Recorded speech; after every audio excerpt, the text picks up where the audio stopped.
disappointed in every one of you. I'm sorry, I don't mean to offend you. I'm disappointed in every one of you. I kiss you on the mouth. No, I'm not cool with that. I'm sorry. One more time. I'm disappointed in every one of you. I mean, I'm dealing with degenerate animals. I'm disappointed in every one of you. Disappointed in every one of you. All right, come on. Honestly, I can't do it, man. I'm disappointed in every one of you. Let me tell you why. It's gonna be all right, Nicky. Go ahead, shoot. We just killed a fucking man. What are you going to do about it? You're heavy because you got nothing. You don't got a thing. You're heavy because you got nothing. Lobito! Got nothing. I want to get out of this rat hole. I want to get online. I need BDA boxing.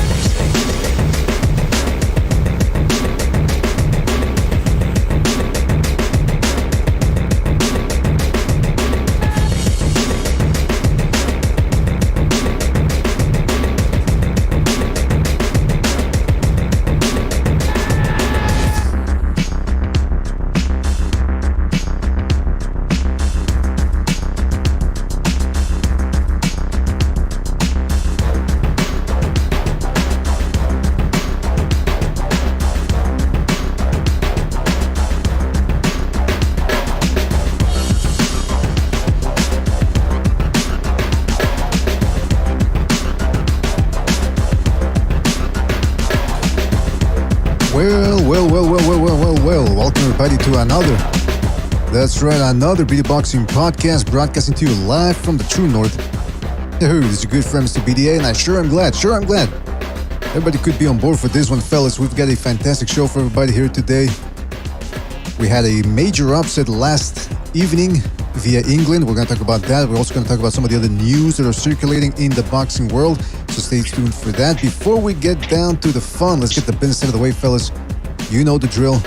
If you want to donate a couple of shekels our way, you're certainly welcome to do so via the Super Chat feature. It's always better if you actually join the membership program. That way you get more bang for your buck. The most important thing is you continue to like, subscribe, spread that BDA gospel, all right? Don't forget you can check us out on Spotify, iTunes, and Spreaker at your leisure. Okay, fellas? Make sure you do that. You don't always have to be here live, although we do appreciate it, everybody that's out there. And I'm talking about Jay Perez. Shout out to Jay Perez, Team Bad and Boxing, Never Sober, Boxing Pound for Pound Jack, Virtuoso, Official Scorecard Boxing. Shout out to Official, Trooper 5131, what a name. Shout out to him. Shout out to Eparokua, The Quags, Fluffy Toasters 89, Double L, J Colt. Many more people to come, I'm sure. Fellas, thank you for joining us. Really appreciate it. Let's get down to business here. Don't forget to hit the like, subscribe, all right? J. Cole says, rewatch Canelo versus Smith. The Brit was hanging in there before the killer body shots. Yeah, man. I mean, listen, Liam Smith, he's a tough cookie. He's had a couple of losses, but then you look at how he lost them and you go, well, he's always in there and always gave it his all. We're going to talk about that. Let's start off with Liam Smith stopping Chris Eubank Jr. in the fourth round. A fourth round stunner. Stunning in a lot of ways, as we're going to get to in a bit. But I've got the guns. Gonzalo here. Gonzalo, you there? Hey, what's up, Mr. BDA? What's up, Mr. Gonzalo? I was going to call you Mr. Gonzalo, but your nickname is The Guns, unless you want to change it. What's up, Gonzalo? Always appreciate you having you on here, man. What did you think about last evening's fight? Liam Smith stopping Chris Eubank Jr. in the fourth round. Yeah, I watched the replay. The video quality is not that good. It's kind of dodgy. But I just watched it right now, the highlights, and I clearly saw what happened. I believe it was a left uppercut and a right hook. I mean, the guy, he held on. He took the punches that he needed to take in order to throw his own shot after he had done taking a few shots from Eubank. Mm-hmm. I mean, the guy's got experience. What else can I say? I mean, I'll tell you what I thought about this fight going in, and I know we didn't have a chance to break it down too much because of some of the technical difficulties we were having earlier this week, but I thought that Chris Eubank Jr., being the bigger fighter, the guy with the better hand speed, and the guy who hits harder punch for punch, I thought, okay, if he gets in there on the inside with Liam Smith, I think he breaks him down. But I don't think he's going to do that. I think he's going to box him the way he boxed Liam Williams. And lo and behold, that's what he was doing. He was throwing a good up jab that was sort of freezing Smith in his tracks. And I actually thought Smith was going to be able to do better because I thought, okay, he's got some good straight shots himself and he's been in there with good competition.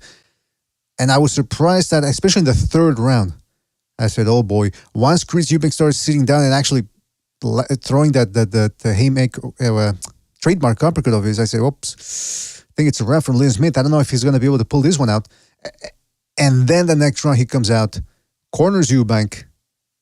And I want to talk about that a little bit later, about the technical deficiencies that Eubank demonstrated. But I got to jump right into something, Gonzalo.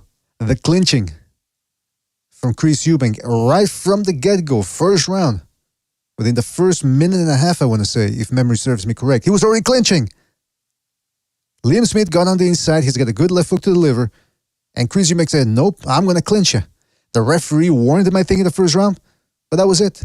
No point deduction. I mean, I know he only went to the fourth round, but I think he only warned him in the first round, and then he stopped warning him again. What's that all about, Gonzalo? What's with the clinching? What's with the clinching that these guys are obsessed with? You tell me, Gonzalo. You break it down. Was it just my imagination, or was he clinching? I think Gonzalo's taking care of Mateo there, who's always running around now. Mateo can walk now. No, So. it's Okay. it's 2:30 in the morning. Like I was on mute. Yeah, like I was saying, the dude he soaked up the punches that he needed to take in order to close the distance and catch that dude. So like basically Eubank, what was he trying to do? Speed and power, and he's not necessarily as young as he once was. I mean, especially in this boxing game, and time fucking flies, and all of a sudden you're not that young, quick, dashing fucking fighter that relies on the speed and power and is getting fools out of there. I mean, how many years has it been? The dude's aging now, and he doesn't fight that often. So the trigger, he ain't pulling in as quickly as he used to, which is basically one of the very few qualities that Chris Eubank had, really, because aside from that, he was basically kind of a hype job, living off the father's name. So, I mean, he was basically going in there trying to do a quick drive-by, trying to put a few punches together and see how Liam Smith was going to react. If he was going to be hurt, or if he could have he was looking for a quick knockout. And when Liam was kind of holding his ground, putting up his gloves, taking the hits in order... after Chris Eubank done punches so he can punch himself, is basically closing the distance and taking the punishment that you need in order to come back, basically going in there for the long fight. I'm not gonna buckle. I'm coming after you, but I want to see what you got. And when I can weather the storm and I'm coming, what are you gonna do? And that's what Chris Eubank doesn't have. So basically, he was a hype job. And I heard the comment, when Liam Smith fought Canelo, yeah, that was a long time ago too. But the difference is here that this guy's actually a fucking fighter. And throughout all these years, he's gained a lot of experience. He was always good. I'm not saying that he's better than he was, but he's kind of holding his ground because we saw that he's been active. Not like Chris Eubank. He fought Jesse Vargas, and he fights constantly. So I mean, yeah, that's what I thought was gonna happen. That's an absolute. To be honest. That's a great breakdown, Gonzalo. But I gotta wonder though, who, like some people are calling him a hype job, who actually thought that this guy was gonna make something big out of it? Because he's already 32 or 31, I believe, and people have said it before over there in England because of his lifestyle and all that. He's a part-time fighter. In fact, somebody on Twitter described him as he's close to being a YouTube boxer, essentially. One of those YouTube celebrity boxers. It's true. It just goes to show you that in boxing you can't hide. You can have careful matchmaking. You can live off your father's name and all that, but eventually you get found out. And in fact, that's why I say I never called him a hype job, or I haven't referred to him a hype job in years, because he's already had losses. He lost to he lost to Billy Joe Saunders way back when they were both undefeated. Okay, maybe he experienced. But then when he fought George Groves, he showed some of the same deficiencies yesterday as he showed 5 years ago against George Groves. Case in point, when he dipped down in that corner, a couple of seconds before he got stopped, he dips down with his left hand down, right hand to parry the jabs, but he's not even covering the left side of the face. If you dip down with your left hand down, you're supposed to at least tuck your chin into your shoulder. right? To try to do the shoulder or whatever. He wasn't even doing that. And against George Groves, he was eating those type of right hands constantly.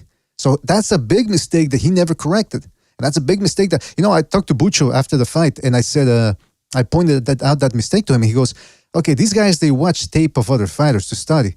But did they actually watch tape of themselves to correct the mistakes? I don't think they do. By the way, shout out to Never Sobers for his contribution to the Super Chat. He says, Eubank boxed like a 40-year-old Roy Jones Jr., then get knocked out like him too. Come on, why you gotta throw old Roy under the bus? He was a good. Well, actually, he's a better person now than he was when he was active. When he was active, he was quite an acidic personality. But shout out to Never Sobers. Shout out to you for your contribution. I see we got the Jim Marino jumping in. Jim Marino, are you there? Yeah, yo. Thank you for being on. Okay, come on. Give us your thoughts, please, if you will, on the last evening's fight between Liam Smith and Chris Eubank. Well, I agree with you on the height job because, really, did anybody expect that? I don't think anybody expected him to do anything. Listen, I gave up on him when he pulled the I lost my pen bullshit. Remember that with Triple G, the last minute, and made it to the fact that, like, Eddie Hearn, his own promoter, came out and badmouthed him. Like, his own promoter was like, yeah, that was ridiculous. He ended up having to get Brooke. Remember that scenario? And he was the one that I coined the term choreographed mitt dancing. He was excellent at it. Remember the videos he would put out on Instagram and shit? The fucking trainer's over there ready to have a heart attack because he's doing most of the heavy lifting. And he's just kind of looking off at the mirror, fucking smirking at himself. You know what I mean, dude? He was like Gonzalo said, he had the family name. He grew up with a silver spoon in his mouth, and he wanted to play boxer. But like you said, he can't play at this game. He got exposed with Groves, who was a shell of his original self, and beat him. But one thing is, I am surprised about the knockout because there's one thing he always has been at least shown to be pretty, he could take a shot. Pretty rugged, pretty durable. Amongst all his other deficiencies, he was durable. But I think it's peeling all that weight off to fight Ben that fell through and then to go down, to fight the smaller guy. At that age, man, I'm telling you, I can't stress that enough. When you're sucking wind and your body's not reacting right, when your body's because when you lose a lot of weight, your body, it's like an injury. Your body doesn't know if it's been done on purpose or it was an accident. So there's all kinds of shit that happens within it. It doesn't happen when you're, not in that particular physical way. So I think the weight cut had something to do with it. But that, the Philadelphia, the fucking front arm down, and he just thought he could play that slick game. And the Smiths, they might be domestic level dudes, but they're tough kids. They come to fight, you know what I mean? He didn't. There was bad blood, and he wanted to hurt Eubank. And if someone would have asked me before the fight who has a bigger heart, I would have said without a doubt Smith. I didn't really make a prediction on the fight. I didn't give it that much thought. If I would have, someone put a gun in my head, without really thinking about it, I probably would have said Eubank on points, just because of his size and he's got decent hand speeds, and because Smith is, tough but domestic level. So I'm kind of surprised I'm getting sparked out, but I think, are we done with him? Because to be honest, now this is my bitching time. Fuck am I spending on this DAZN shit? Really? Another shit card. I don't need to see Joe Parker fight anymore. I have fucking medication if I need to sleep. You know what I mean? So it's just DAZN better step it the fuck up. Because I know, but I just think for the most part, they deliver shit. And it's mostly domestic level English, UK level fights, and I'm getting tired of it. But so that's my thing on Eubank. Never took him serious. And the fact that he started calling out Errol Spence, Ben, he didn't take himself serious. He knew after that Groves fight, remember, was it Hasim, the fighter, when he said he just should retire, that when it went viral, the English fighter, he said he should just retire. Ahmed, And I think he knew he wasn't that guy. He was never going to be that guy. He was just looking for the biggest money fights possible to cash in. So he's treating the sport like a hoe, and he got treated like one himself. So I'm glad to see him get knocked the fuck out. I want to give a shout out to Official Scorecard Boxing, who says, I thought, he donated the super chat. He says, I thought Junior would have won, or would have won. I think he meant to say, because, what the hell? I'm trying to decide. I thought Junior would have won because he be a counterpuncher. Well, Official, that to your point, that's, I want to piggyback off that. Shout out to Official Scorecard Boxing. He actually was winning. He was doing what I thought he was going to do, that he was just going to dance around, clinch, just do the bare minimum like he did against Liam Williams and put on a subpar performance. I wasn't expecting him to get caught the way he did, which is why some people are bringing in the weight cut like Jimmy did. That being said, I was on the Discord for a little bit watching the fight, and I told people, if Eubank actually sat down and went to war with Liam Smith, I think he could take him out. But instead, he's waiting to catch him with one perfect shot, the way he was doing with Liam Williams when he dropped him up, I think, 4 times with a jab. And that's what he wanted to do. He's not and that's the proof that he's not that type of fighter, that he's not a real fighter, because he's got the firepower, the ordnance to take a guy out or at least do some serious damage, and he doesn't want to do that. He's content to run around, do his worst Roy Jones impersonation. You know what I mean? And that's what happens. So I think that's one of that's the smoking gun for me. He never really was a fighter. Because he's got the ability, but he was looking for the Instagram knockout. Yes. Right? He was looking for that uppercut the whole time. He was trying to, almost look at the camera and smirk as he was throwing that fucking uppercut. He was just trying to do that. It was so obvious, like you said. He was trying to throw that perfect uppercut to spark him. So, yeah, listen, nobody picked Beefy to stop him. I don't think I saw that anywhere. So anybody who had, scoreboard who had Junior winning, picked him winning, that was the safe thing. I think most people did. Nobody saw that coming. It just goes to show you. Can't play at this game, and he's just not that guy. He looks good, though, punching them mitts, though. I think for a weird reason, like intuitively, that I suspect that Chris Eubank Jr. in his heart, he knew. Because it's like you get the feeling, man, based on just the experience, man, or like the look in the eyes of the opponent. It's like, Andy Ruiz. Mm-hmm. People, they don't think much of him, but that night when he fought Joshua had a feeling in his heart that this fucking guy was going to beat him. And that's what Liam Smith said, I believe, in an interview. He said, the guy was scared. And yeah, when you don't want to trade like that and you see that Smith is coming, or at least he's holding his gloves up and he's ready to take a punch, and when you're done punching, he's going to punch back and he's there for the long haul. Man, that's pretty intimidating, especially if you've been taking a lot of time off and that you're not as sharp as you once were. You have them doubts. So I think it's one of those things too. Not secure. That's a good point, Gonzalo. And, a casual could look at Liam Smith's record and go, well, he lost over there in Russia recently. He lost to Canelo way back a couple of years ago. He lost to, what's his name, Munguia. So he's trash. Yeah, but look at how he lost. He always gave it his all, even against Canelo when he was getting Liam Smith's not a guy that can get on the ball of his feet and dance around the ring. He does one thing, and that's come forward and try to take you out with body shots or wear you down. And against Canelo, that's what he did. Even when he was getting chewed up on the inside, he kept coming forward. So that's heart. And those losses, he demonstrated that he had that heart. But you look at somebody that's undefeated. Oh, look at that clean record. Look at those knockouts. Yeah, but if you haven't actually seen the fights and if we haven't actually seen him tested, what's it all for? So the losses sometimes they do show what a guy's got in the tank, and actually sometimes might be better. Because like you said, Gonzalo, Liam Smith knew, okay, he might win the early rounds. I've been here before, like he was against Jesse Vargas. But what happens when we hit 7th round, 8th round, 9th round, and those lungs start gasping for air? Can he take what I got to throw? And it didn't even take 6 rounds. It took 4 rounds. Shout out to Earl Stevens, by the way, for his contribution with the super chat. He says, anybody that goes into professional bout with winning gloves deserves to get knocked out. Why is that, Earl Stevens? No love for the Japanese gloves? But yeah, it's true. I mean, some people say, why go in there with winning gloves, which are more sparring gloves, essentially, padded gloves? What do you guys think? I was puzzled by that because Gervonta Davis, he showed on the YouTube, he put up a post that he had selected the Canelo gloves, no boxing, no gloves, no boxing, no life gloves, and then during the fight he was wearing winnings 2 weeks ago. That was weird. It said winning on the glove for sure. Yeah, Strange, man. yeah. And the Eubanks, sorry, no, not the fucking Eubanks, the Smith brothers.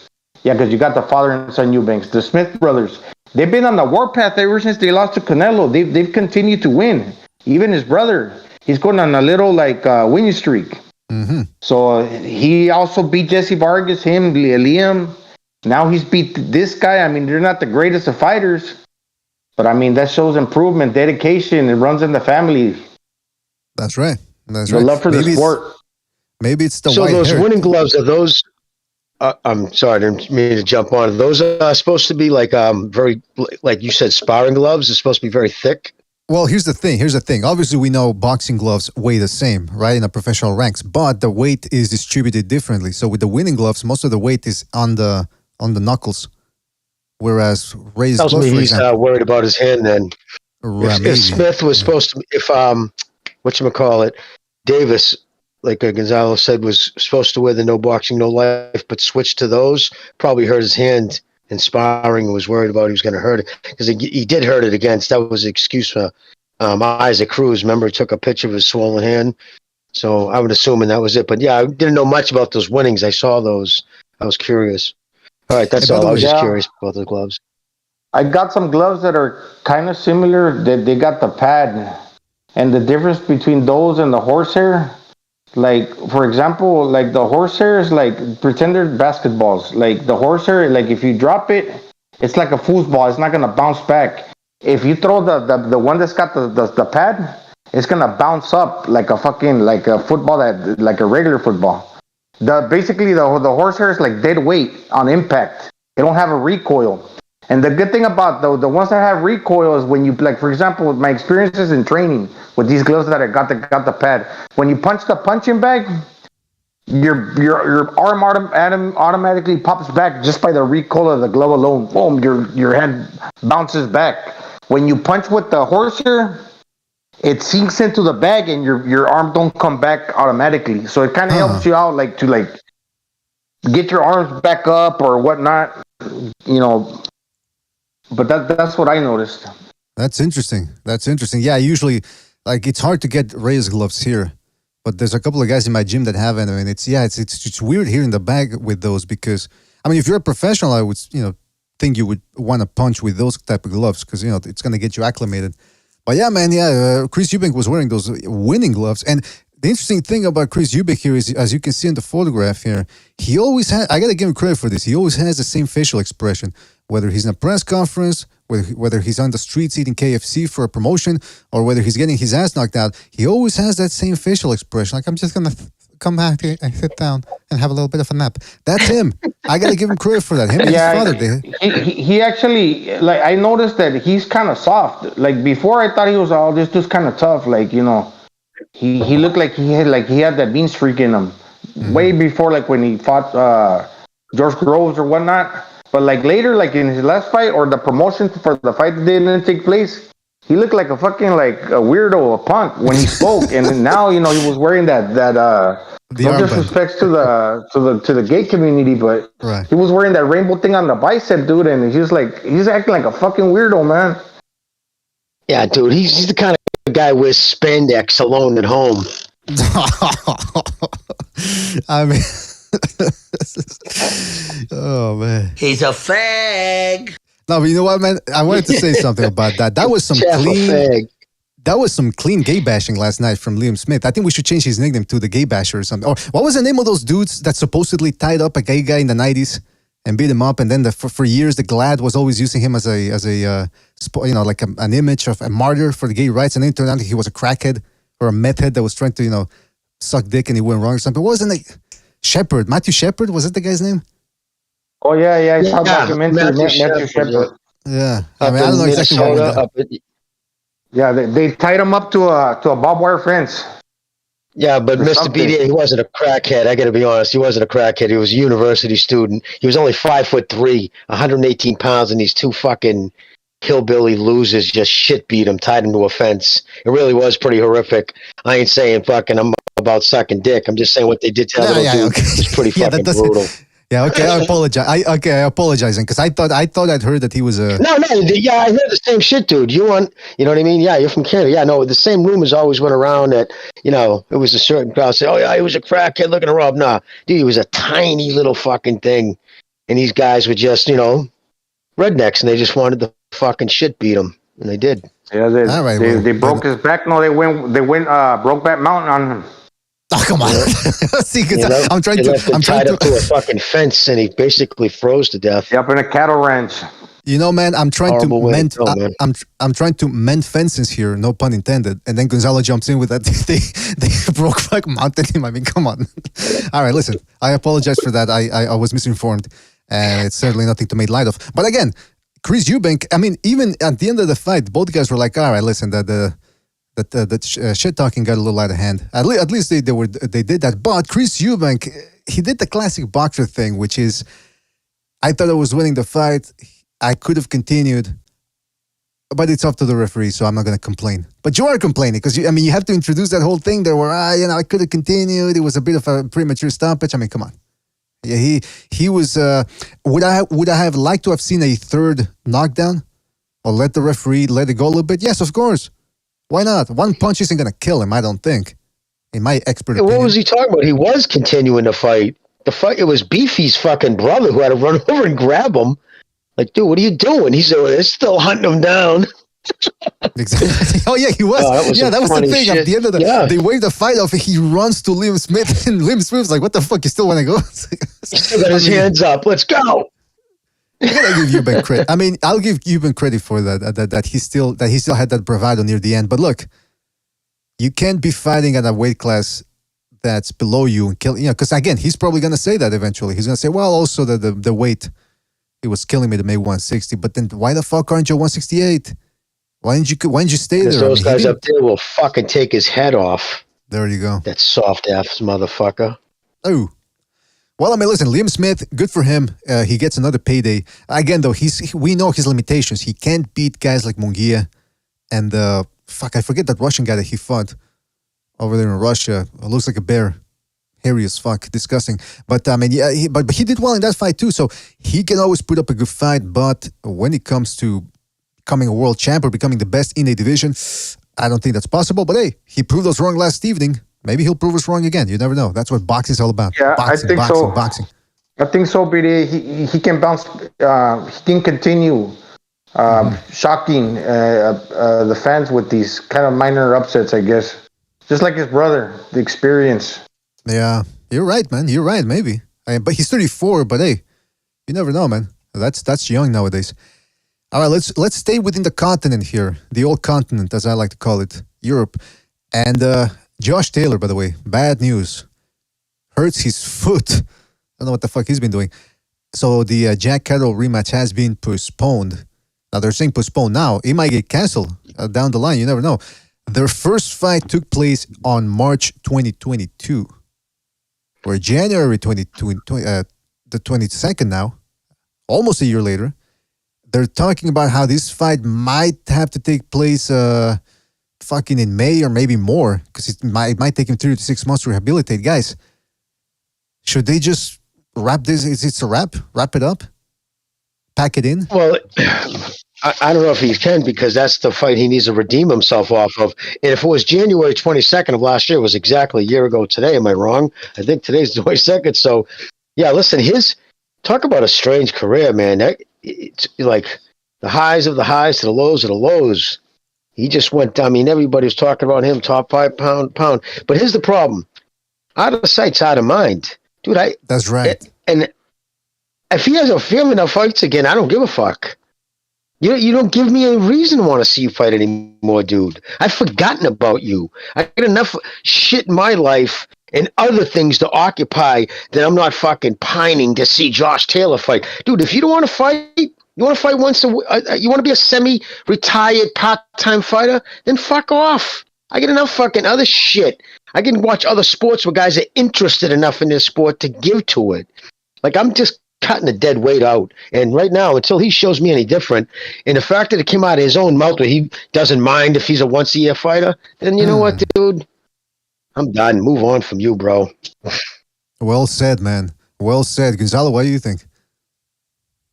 Yeah, the weird thing with him, I believe, is the big question mark. I think that a lot of people have, like, from one day to the next, because he had been on a winning streak. He was undefeated. He proved himself against good fighters in a tough fight against Regis Prograis. He was a unified champion.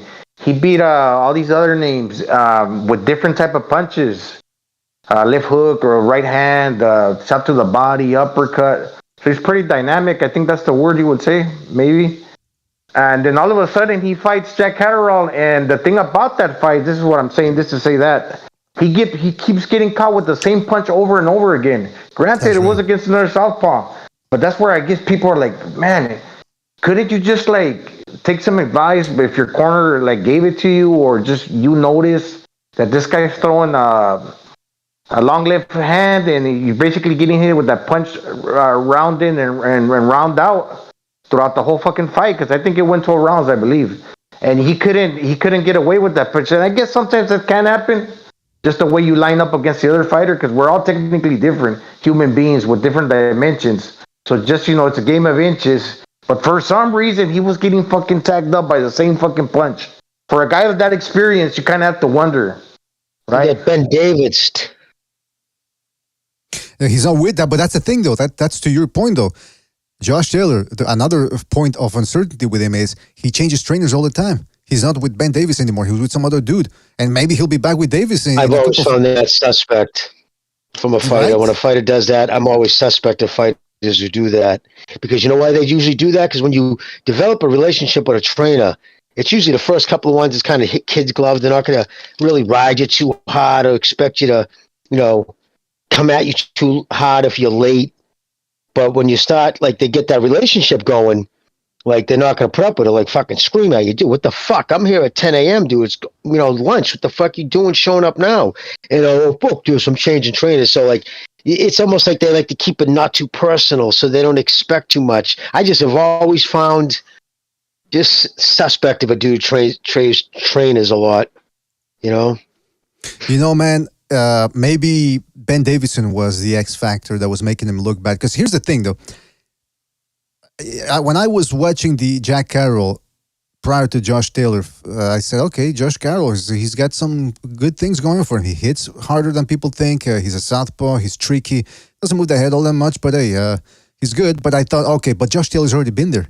He beat Regis Prograis, who's looking like $1 million right now. So the logic was, okay, Josh Taylor's beating better opposition than Catterall.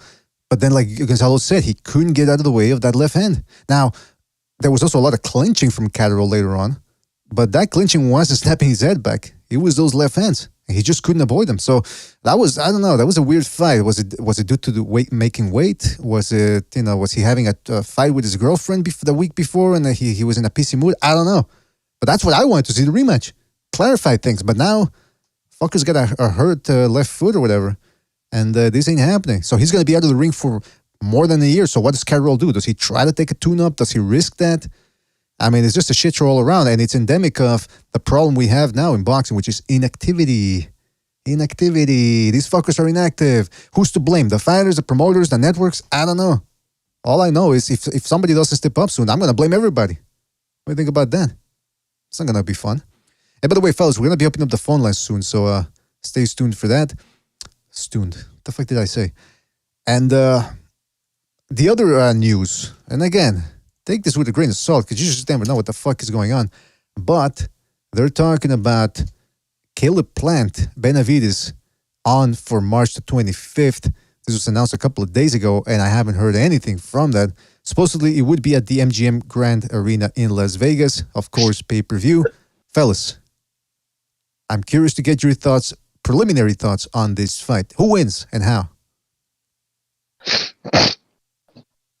I think fucking Benavides will probably pull it out because Plant tends to wear down in all his fights prior.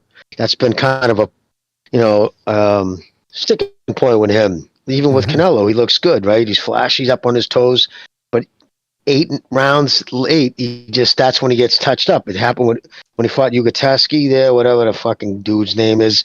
And a lot of the guys he fights, he wears down. He ends up getting touched up. And Benavidez smells blood in the water. He is good at taking his guys out, and he will keep coming at him.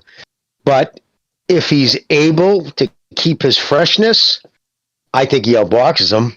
I think he's got better. He's got the length. I think he can outbox him because Benavidez. He doesn't. Once Benavidez gone out and outbox somebody, he goes out and beats people up. That's all his victories. He beats people up. Even the guys he's gone a distance with, he's pounding them out. They're not trying to really fight with him because he's beating them up. Caleb Plant is a big dude. You know what I mean? He's a good sized guy. He can stay away. He's got enough skill, enough speed in his feet and his jab. If he can, it's all about the road work. But if he does what he normally does and fades, Benavidez is going to get him in the later rounds. But I wouldn't be surprised in the first 4 or 5 rounds, Plant exposes some of his deficiencies, and Benavidez has some deficiencies. So interesting. It's about time. I mean, it's about time the dude starts. He needs to step it the fuck up. So obviously Jimmy was not impressed by Benavidez' performance over the great David Lemieux, former middleweight champion of the world. Gonzalo. Actually, I put a bid on his gloves. Really? Online, yeah, I was going to buy Benavidez' gloves. I put a bid $500 because it was such an iconic fight. Oh man, Jimmy's breaking balls today. All right, Gonzalo, what about you, man? Preliminary thoughts on Benavidez' Plant? Yeah, preliminary thoughts. I think right now, I'm slightly favoring Caleb Plant. Oh, honestly, because right now, for like being you could say greedy for money. It's a strong motivator. Greedy because or the need for money. David Benavidez has been chasing a big paycheck. But also, you can get the that could get into your head too much that when you do actually become like greedy, that you lose focus and then you're not concentrated on the sport for the right reasons. I think that Caleb Plant he's already got that big paycheck, and you could still see that he's got a love for the sport because he wants to get that rematch with Canelo Alvarez or something that's still driving him to have that the passion for boxing.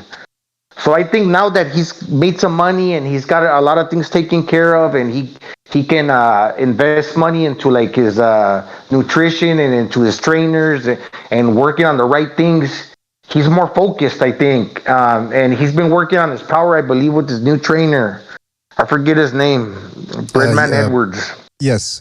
Yeah. So it's one of those things. I think when you concentrate on one thing and you develop that more, you're gonna come with that trait more enhanced for the fight.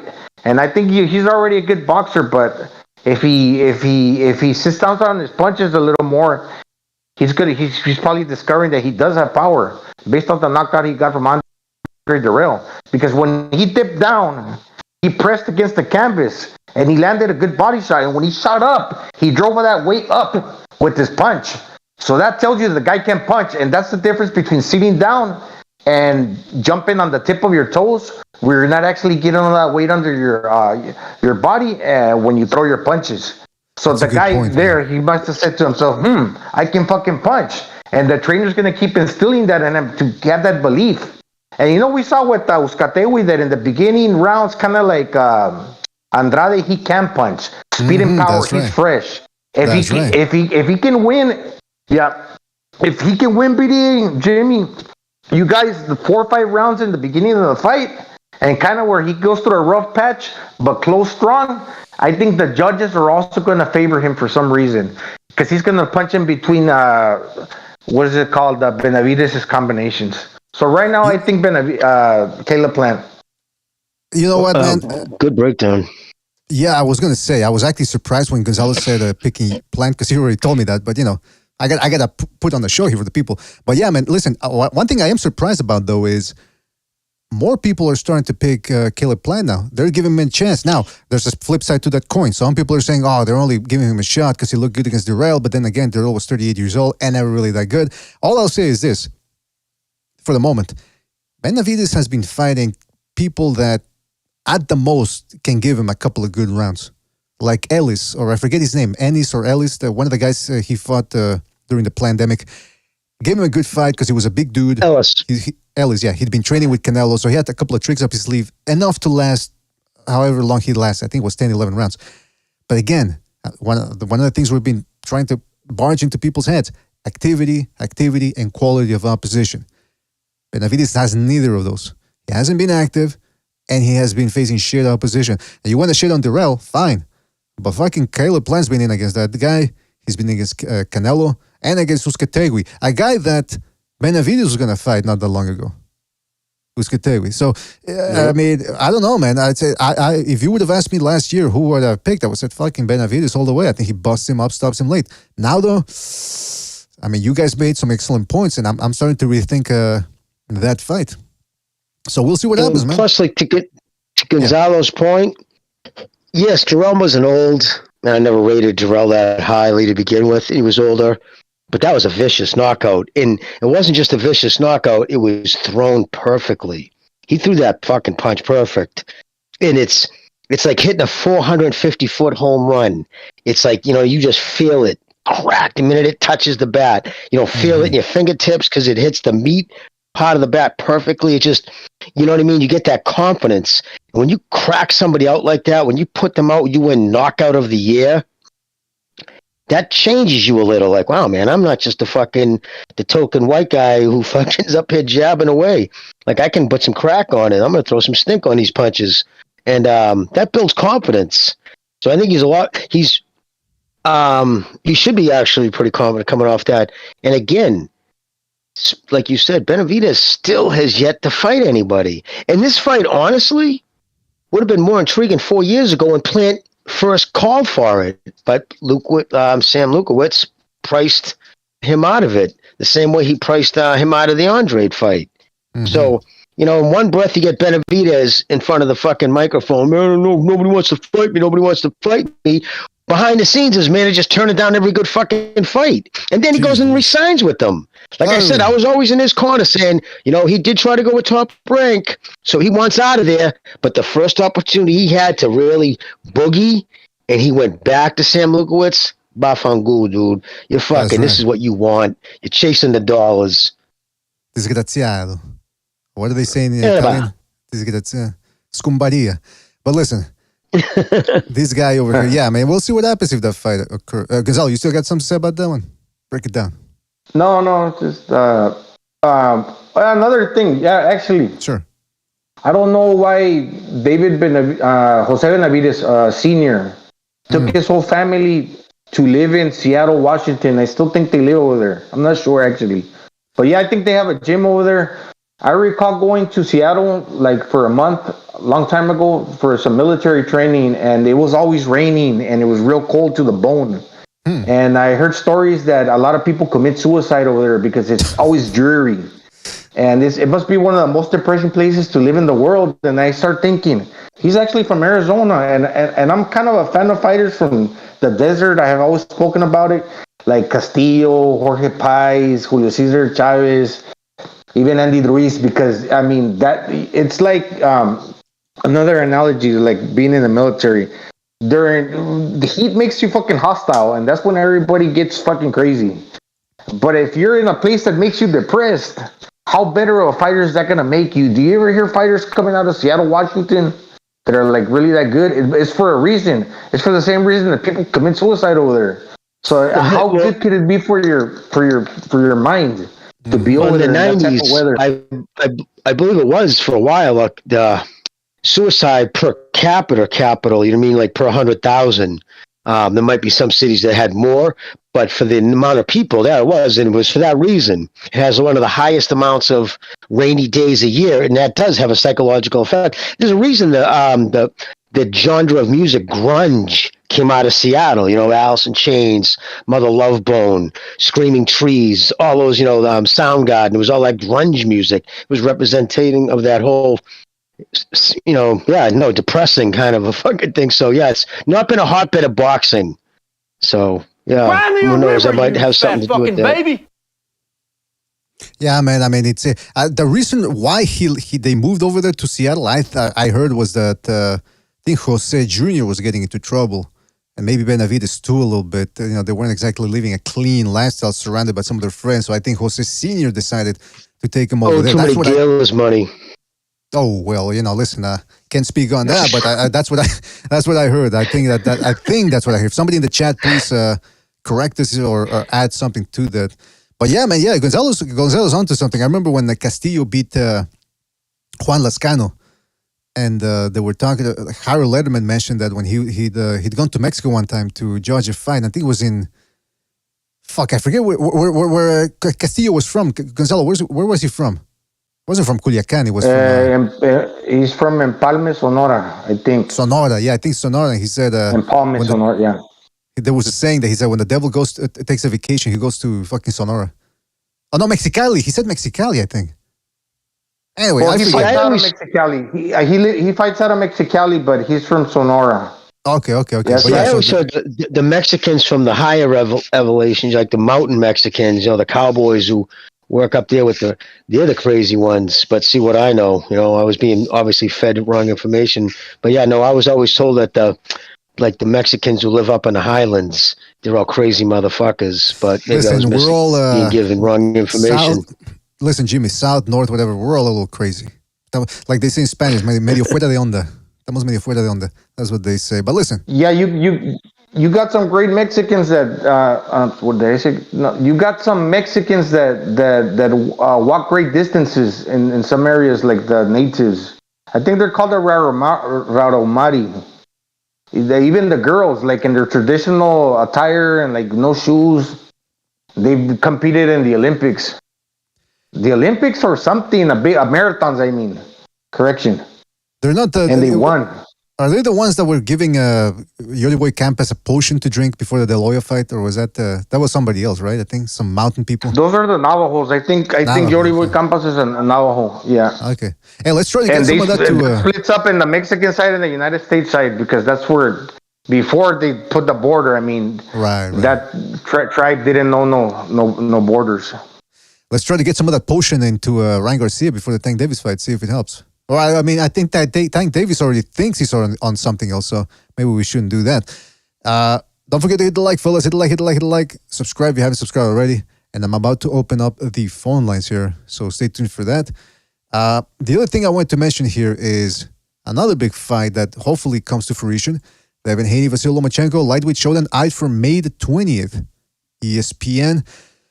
Fortunately, from what I get, I think Jimmy had mentioned this before. They're trying to make this pay-per-view, I believe. Which, come on, man. I mean, neither of these guys are big names. So what are they trying to play here? But whether it's pay-per-view or not, it's still a good fight. What do you guys think?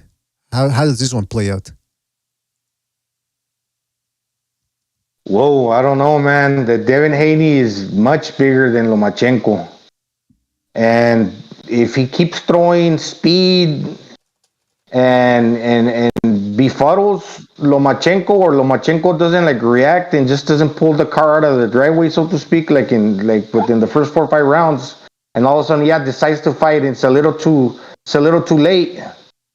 Hey man, you know that they're gonna Haney's the champion right now, so I'm assuming that they're gonna give all the credit to Haney. He's American.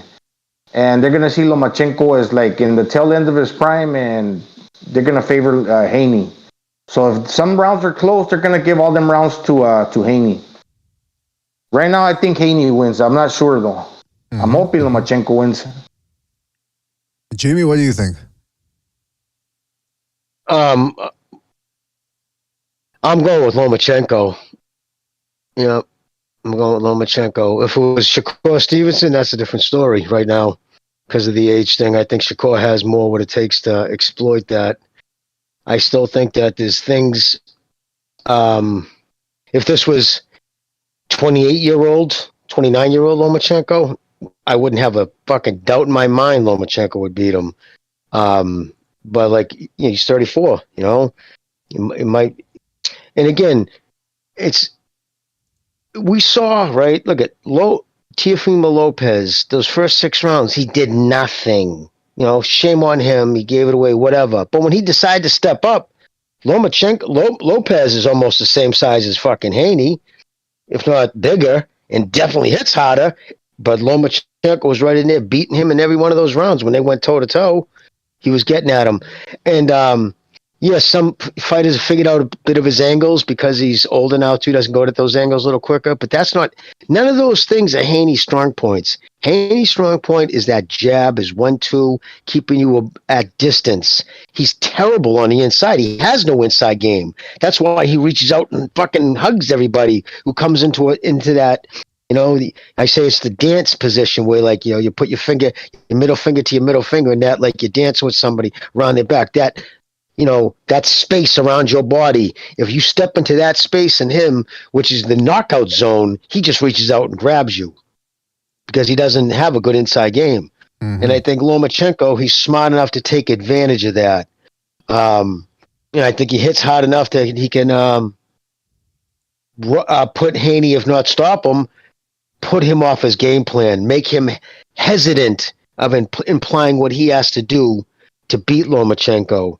Because there's things I know Haney could do to beat Lomachenko, but he'd have to have full confidence to do it because he's going to have to throw him between his punches. He's going to have to take some to give some.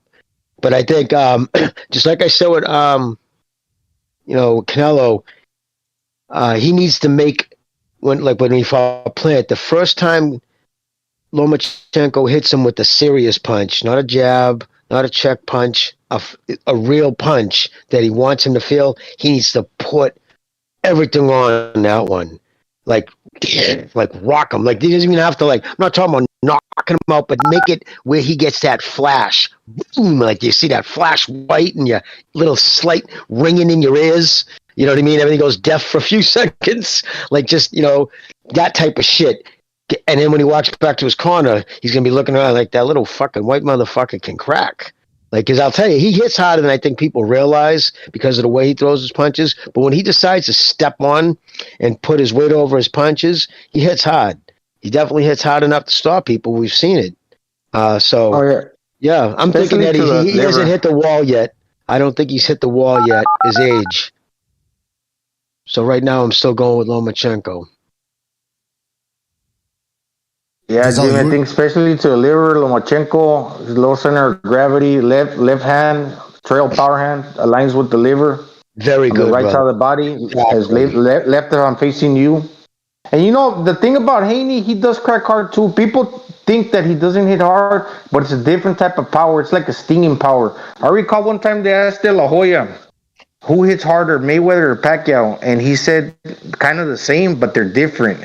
It's like a stinging punch. Well, I would actually say that a fucking punch that stings hurts more. The thudding power will fuck you up too, and it'll knock you down. It feels like shit. But I say the one that stings, that hurts because it's narrowed into a certain little area where the bony part of the knuckle hits, and it's not enough to knock you down, but it's still fast and hard that it fucking stings. So, for the first 9 rounds against Linares, he was keeping him occupied with that jab. And I think if Haney doesn't have an inside game and everything that he does have, he's pretty athletic. He's got good footwork. He can mirror. Let's say Lomachenko starts turning to the left or to the right. If he kind of mirrors that movement, he could keep up with him in those rotations because he's younger and athletic. He'll maneuver the same as Lomachenko does. And if he can keep up with him with the feet, oh man, dude, prepare for that Haney's physicality to kind of rival Lomachenko's experience because he's a smaller dude. I'm interested to see, man. That's going to be a great fight. But to your point, he's a lefty, and we've seen what Haney did against lefties, against little feather-fisted fucking Jojo Diaz. Gave him some problems a few rounds, you know what I mean? Because it was the lefty was fucking him up. Even when Gambosos turned lefty in the second fight, that's when he did his best work. He just didn't stick with it because he's not comfortable in it. Lomachenko was a lefty, and they sucked the fight. And so yeah, I think again for that reason too, I'm going with Loma. But he's got to get this fight done. I mean, get it out of the way, these fights, because he's entering the back 9. Well, you got these younger guys coming up. I totally Sorry, agree Vince with you, Doggo. and I'm just gonna say I totally agree with you in the sense that I'm not saying that Haney's gonna win. I'm just saying it's gonna be a tough fight, and be prepared, I guess. But Lomachenko certainly's got the abilities, because like one thing that I do notice now that you mentioned that, watch that, like he's a lefty, and you saw Jojo Diaz when he was barging forward, kind of like Liam Smith. Oh, I know you're gonna throw back at me, but I'm gonna put up my gloves. I'm gonna walk forward. I'm gonna wait till you finish fucking throwing, and I'm gonna throw my own. So when Haney was fighting Linares and other fucking fighters like Jojo Diaz, you know what he had? He had that look of impending doom. I'm doing what I'm doing, but I know that eventually you're gonna come at me, and I've got that look in the eye, like I'm fucking scared, and because eventually he does get caught. So to where you were saying, hey, Lomachenko's gonna come after him, and eventually he's gonna catch Haney too, and I want to see what happens then. And by the way, man, the phone lines are open in case anybody wants to jump in or call in and talk about anything we've been talking about so far. I want to add something to what you guys are saying, just for the moment, because we got to move on from this subject too as well.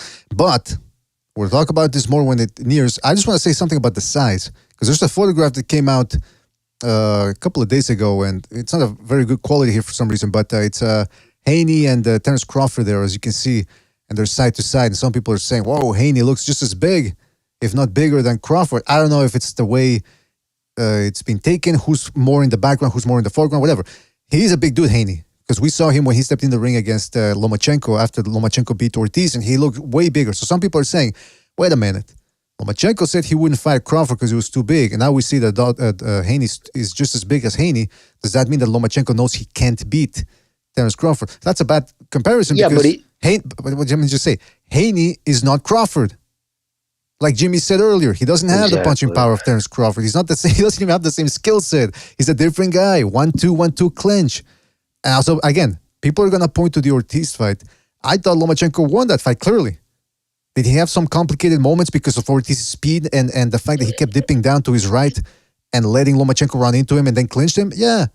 He gave him trouble with illegal tactics. Hey, okay. We know Haney's going to try to do that. I think at this point, a two-time gold medalist who's as good as Lomachenko is, I think he knows what's going to come up now, and he's going to make some adjustments. And maybe that's whether he can implement them remains to be seen, but I think people are putting too much stock in the size and on the Ortiz fight. That's my thing on that. And also when it comes to he'll fight him, but Terence Crawford is campaigning at 147, 2 weight classes above 135 too. You know what I mean? So I mean that's a big difference. But he might have same structure, height and bone structure and shit, but the size is different too. The muscles. I mean, he's bigger. Crawford's bigger, and that's a totally different animal. Crawford to Haney. That's right. Crawford cracks with both hands. And by the way, I will pick Devin Haney though. Angles. Ultimately, I'll pick Devin Haney because he got that dog. He's just got more dog inside him. All right, but listen, we got some phone calls here. So let's take a couple of phone calls here. Don't forget, fellas, the numbers in the left-hand middle portion of your screen. Let's go to 424. 424, you're on the air. 424, what's on your mind? What's on your mind? What's going on? What's going on? Is this Puro? What's going on, everybody? Yeah, it's Puro. What's up, Puro, man? What's on your mind? Hey, what's up, Puro? Not much, me. Now just agreeing with I think you were saying BDA and maybe Jimmy and maybe Gonzalo. I think Lomachenko's going to finish what Jojo started. He's beat him by unanimous decision. I actually don't think that Haney's flash chin or whatever. I actually think he can take a pretty good punch. So I don't know. I think Lomachenko can knock him out, but I don't know if he will. But I think Loma wins unanimous decision. There you go. Hey, what about Benavidez Plant? Benavidez Plant.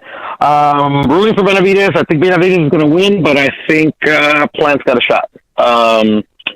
What I can take away from, I can't really take away too much from the Durrell fight because it was kind of, out of it and shit. And Plant's not a power puncher, so a lot of people can be like, "Oh shit, wow, you know, he knocked him out in that fashion or whatever." But I was actually kind of amazed at Caleb Plant's chin. You know, Canelo hits really hard, and you know, it took him to round 11 to Canelo, you know, finally to put the coup de grace on him. So yeah, I think he has a pretty decent chin. You know, I'm feeling. So I'm thinking maybe Benavidez will have, you know, maybe struggle a little bit to hurt him, and that'll probably be Plant's best, you know, key to victory is to, you know, his boxing skill, because I think he's a better boxer fundamentally than Benavidez, and I think that'll be a shot if he has any shot to win it. But yeah, I'm going for Benavidez. Interesting, man. I mean, those are two fights that people are looking forward to. Now, hey, here's the thing, though. Now, I know we've talked a lot about that over too at What Rep It, but do you think Garcia Tank Davis happens? Yes. Well, there you go. Put us an Not optimist. a doubt in my mind, unless the fucking, you know, the court shit. That's why I think, you know, nothing's been signed yet. By the way, did you place a wager with somebody? Or I forget who did. For the Tank and Ryan? Yeah. No. I'm not gonna bet that fighter or pick a winner. Oh, you gotta pick a winner. Nah, I can't, man. They're two of my favorite fighters, so like the bias within me is kind of hard. And then even if I I didn't really care for either or. Like, you know, part of me is like, you know, like fuck, you know, Tank's got the experience, hits hard, but so does Ryan. Ryan has all the physical advantages. You know, he's fucking, you know, I think 6-inch reach. You know, like 4 inches height. You know, so like I like in my head, I'm like, oh shit, you know. So I think it's a 50-50 fight. That's the fans are the winners, bro. Well, here's the thing, though. As the fight gets nearer, I'm not gonna ask you to tell me the winner. I'm telling you to tell me a winner. That's what I'm gonna have to put my foot down and do that with you, Pudo. All right? I'm gonna need a winner from you, and there's not gonna be. Oh yeah, you're gonna look up on me like that? Oh shit! All right. Damn, I'm gonna have to, bro. I'm gonna fucking what's a mi cuaderno, and I'm gonna take notes. Take notes, yeah. All right, well, listen. Anything else you want to say? Anything else, Pudo? Before we move on. No. Peace to everybody. Peace to the homies. CCCD. Peace to everybody I rock with. Later. All right, take it easy, man. All right, that was Pudo. Later. Take it easy, man. That was Pudo with some good predictions there, but he doesn't want to predict Tank Davis versus Ryan Garcia. He's going to have to. People are going to put pressure on him to give a prediction. All right, don't forget to hit the like, fellas. Hit the like. Subscribe if you haven't subscribed already.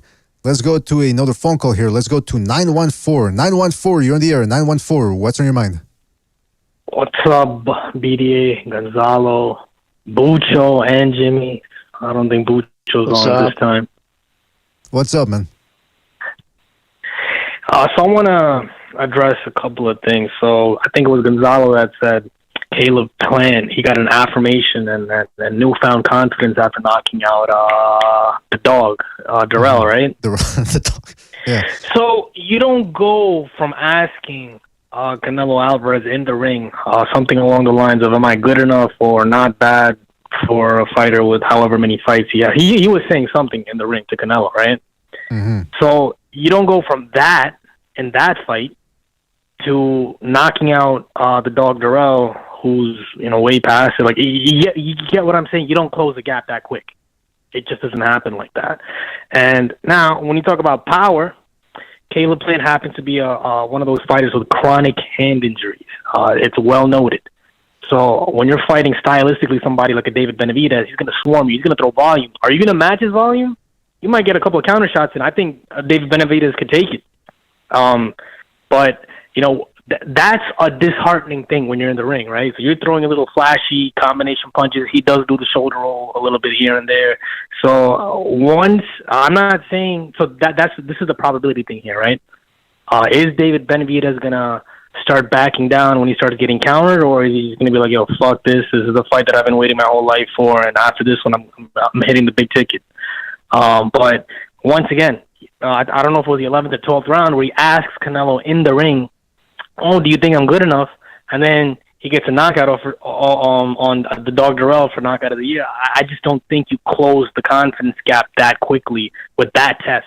You don't go from the highest test, right? And then you take a much lower caliber test. You get what I'm saying, guys? I get what you're saying. Let me see what Jimmy and Gonzalo think about that, because I know those guys are a little bit giving Plant a little bit more of a chance. Guys, what do you think about what the caller just said, that Kelly Plant's not going to be able to match the volume? He's going to be able to counter here and there, but ultimately he's going to get worn down. Yeah, well, that's kind of what I said. Yeah, he's going to have to keep it up through 12 rounds, because but traditionally, historically, he always kind of slows down in the later rounds. Benavidez has always shown a good work rate, and he throws punches in bunches. Does Caleb Plant? BD, I can't hear the other two guys. I can hear you, but I can't hear enough of his weight. Oh. Yeah, sorry about that. I think I fucked up something here. But I'll tell you when Jimmy's done. And I'll tell you what he said. But Jimmy, just finish and then. All right, I'll make it quick. Yeah, if Benavidez, if Plant is willing to put enough weight over his front foot that he wasn't willing to do with Canelo, he's going to have to do that more with Benavidez, because with Canelo he was throwing all his punches with his weight going backwards, so there wasn't really anything on his punches. They were pity patters, and that wasn't going to prevent Canelo from throwing those left hooks at him.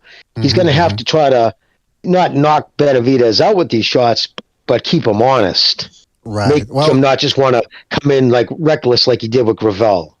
Yeah, Jimmy's saying that he's going to be fighting the Benavidez a little bit more differently, and now that he's really sitting down on his punches, it might make more of a difference there. But listen, last thing. Well, we'll see. It's a good fight. Yeah, man. Yeah. Last thing though, because I gotta restart here something so that you guys can hear. Okay, so BDA, two things.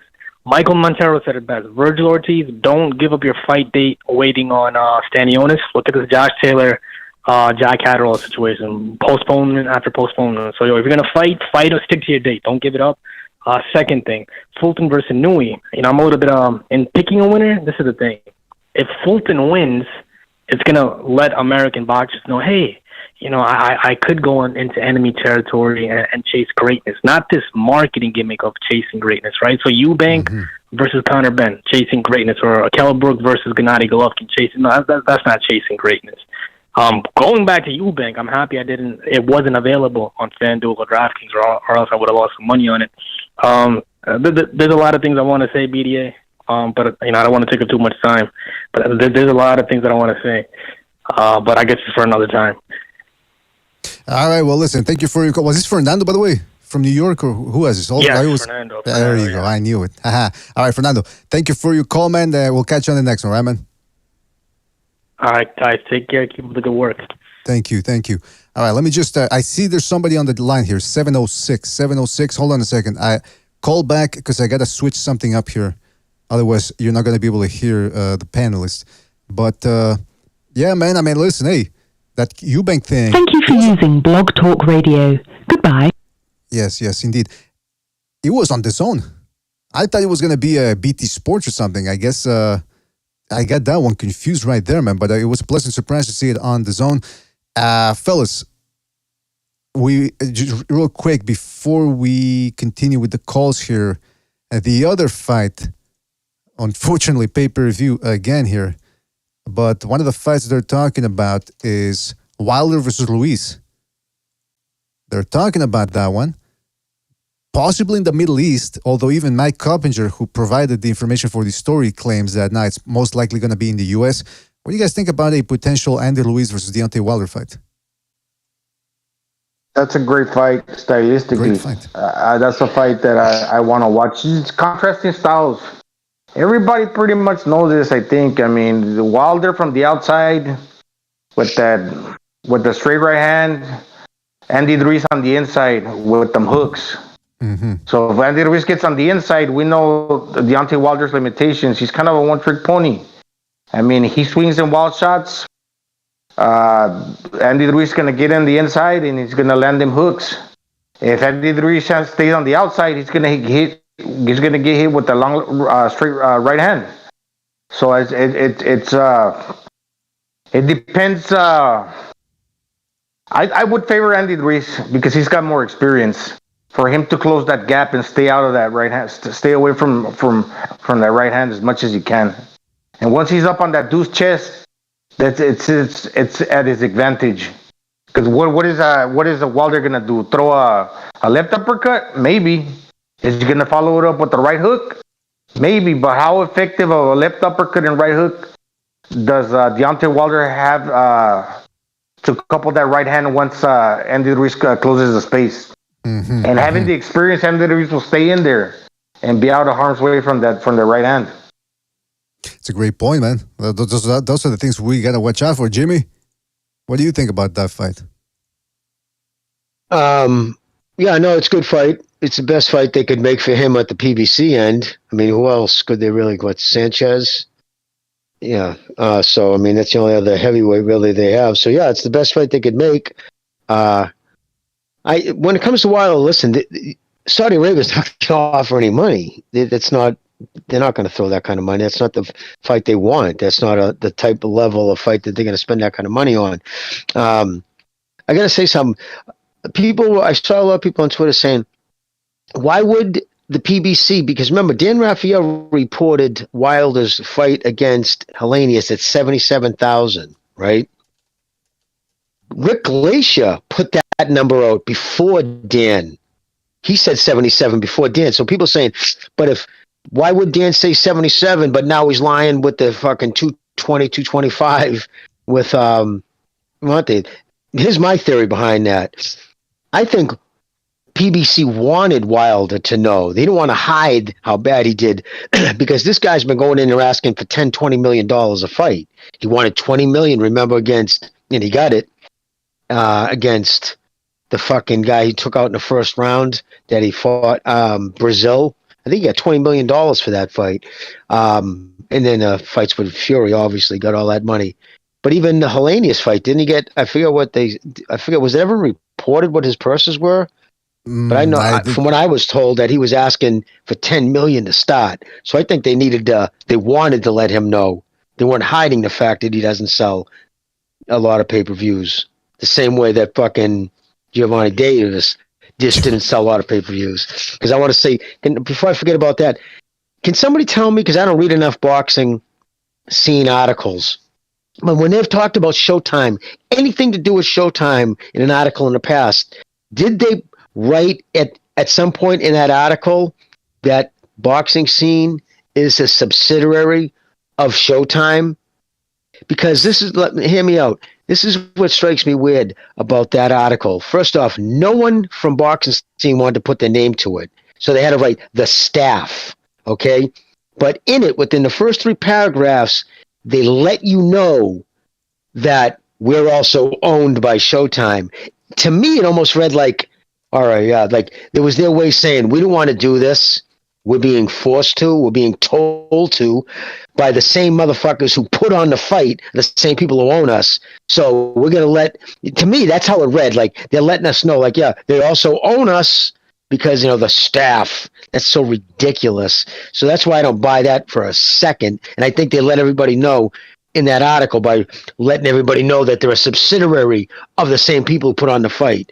And the other person who said that, Dan Raphael, that motherfucker's so compromised. If he told me it was raining outside, I'd have to look out the window before grabbing an umbrella because I don't believe a fucking thing that comes out of his mouth now. Well, because he's also the same dude.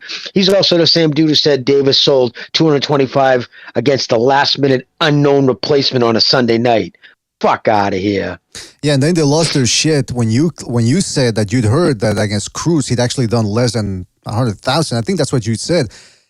But they never released the numbers. But they never actually released the numbers themselves, Showtime, PBC. So again, like we said on Friday, this could all easily be cleared up if the PBC or Showtime or somebody from that higher ups over there released the numbers. Listen, I was listening to Steve Kim was on a show called On the Mic or I forget the name, sorry. But he said that back in the day, after a HBO pay-per-view, for example, they would get a fax, Morse code, I'm kidding, from the HBO, and they say, okay, this fight did this many pay-per-view buys. Clear it up. Yep. Release the numbers yourselves, but they don't want to. They see that's suspect. Showtime did it, though. For time immemorial. Showtime always, the same as HBO, within 3 days release their numbers because they know within 3 days. Exactly. They know before the end of the night about around how many they sold. And the fact that fucking Espinosa's out there with these vague, cryptic tweets like, it did multitudes of that. So I don't know if you saw my Twitter fucking line. I went right at him. I said, so I asked, and he didn't answer. Of course he didn't respond to Espinosa. I quote tweeted him of one of his, sidestepping. It wouldn't really actually say what it was, but he's getting involved type of shit. So I asked him, as a representative of Showtime, are you saying that fight sold 220,000 pay-per-views? And if not, what would your bosses at Paramount and the fucking regulators at the SEC think about you gaslighting shareholders on Twitter? Crickets. Nothing. Exactly, motherfucker. There's not enough. Lying.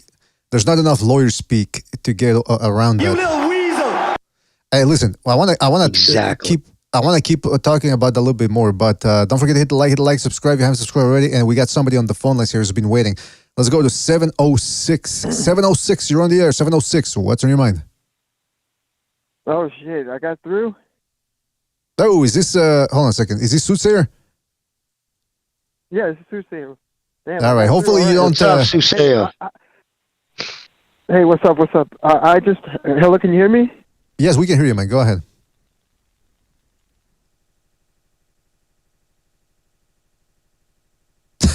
Hello? Soothsayer, man. Can you hear us? Okay. You're on the air, man. Yeah. All right. Look, I'm not going to mention any names, but someone on here has been giving too much credit to Devin Haney talking about mirroring and Young and all this stuff, man. Hey, we need to cut that out. Let the other boys in the hood over there do that. We're different over here. What are you talking about, man? I'm not saying names. Listen, I'm not saying names. You're getting it. Well, you should, number one, because you should call people out by their names. But number two, you're getting a little bit too militant here. A little bit too Aslan here. You gotta slow your roll, man. I said from the beginning, VDA, that I was gonna radicalize this motherfucker. All right, and that's why. No, that's not gonna work, man. But okay, but Soothsayer, all kidding aside, who are you picking for that fight? The Haney Lomachenko, yes. Man, the white man. Absolutely. That's fucking bad. That's not even he's being honest. Hey, but wait a minute. Hold on. Soothsayer, you don't think Haney's got too much dog inside of him? You think he's got that dog? No, man, I don't. Look, I don't think he has anything that Lomachenko can adjust to, and I think he's going to come with a big heart. He's going to come with a hungry mind, and he's going to want that fight. All right. Well, listen. Hey, that's an interesting pick right there. Hopefully the fight happens, because that's the other thing. I'm not convinced any of these fights go through until they actually sign on the dotted line and I see them in the ring, ready to throw down.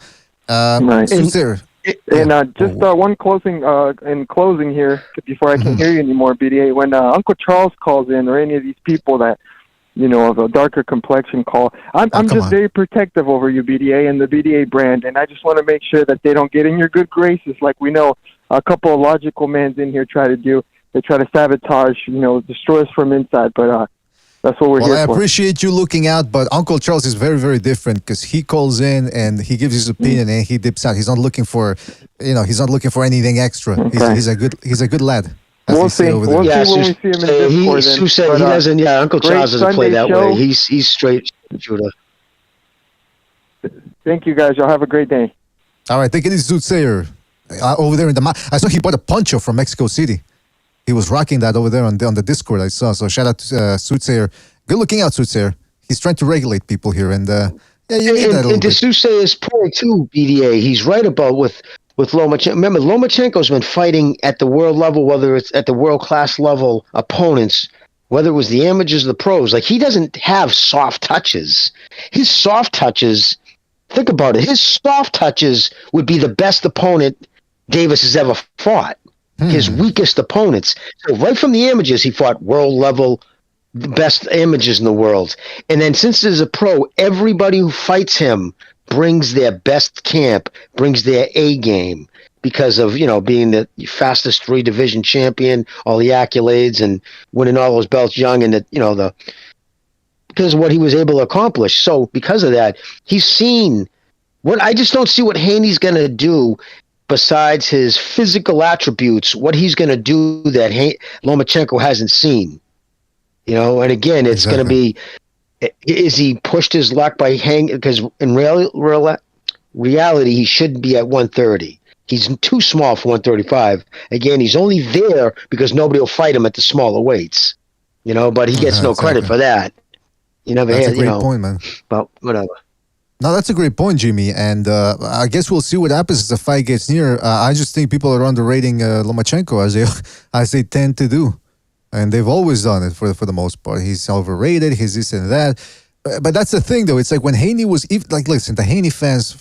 I hate to paint with a broad stroke here, but they're not the smartest, man. Because I remember when in the build-up to the first Kambosos fight, I picked Haney, and I broke down why I thought he would win the fight. You would ask them though during the open line Fridays, open panel, and all that. They would jump on. He's too big. He's too quick.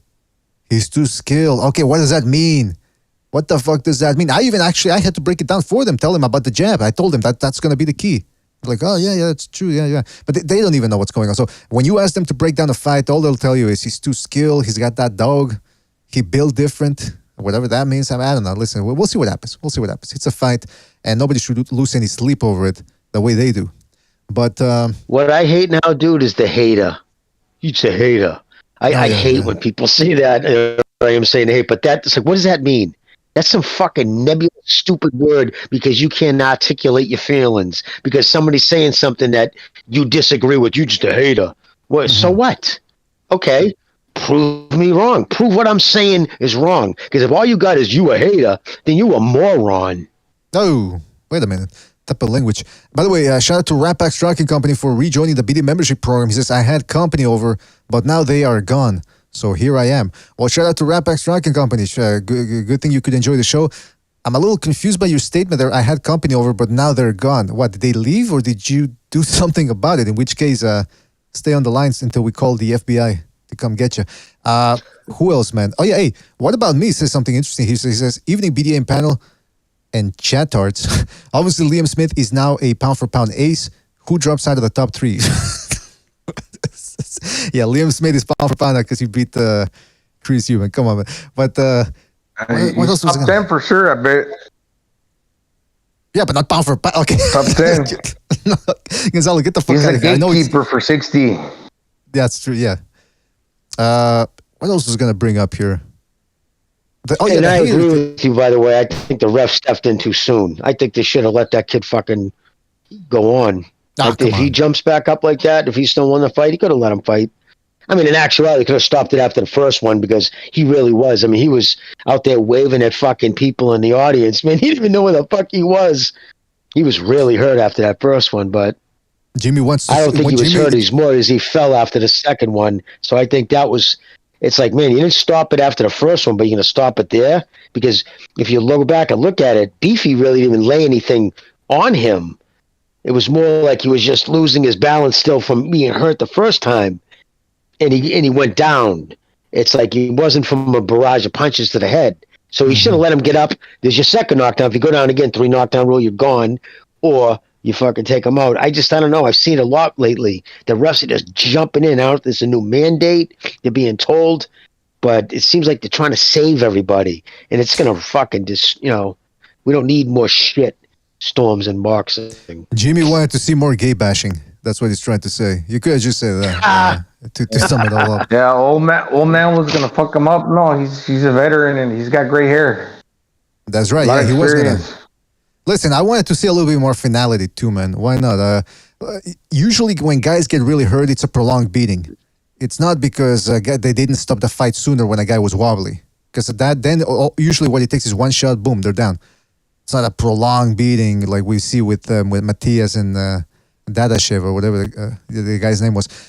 May he rest in peace. But anyway, the other thing I wanted to bring up some old news, but we didn't cover this. Edgar Berlanga, he's out from Top Rank. And again, this is something that we'd been hearing from people telling us that, yes, Berlanga was displeasing Top Rank. He wasn't working the way he should have. He wasn't doing the things they wanted them to do.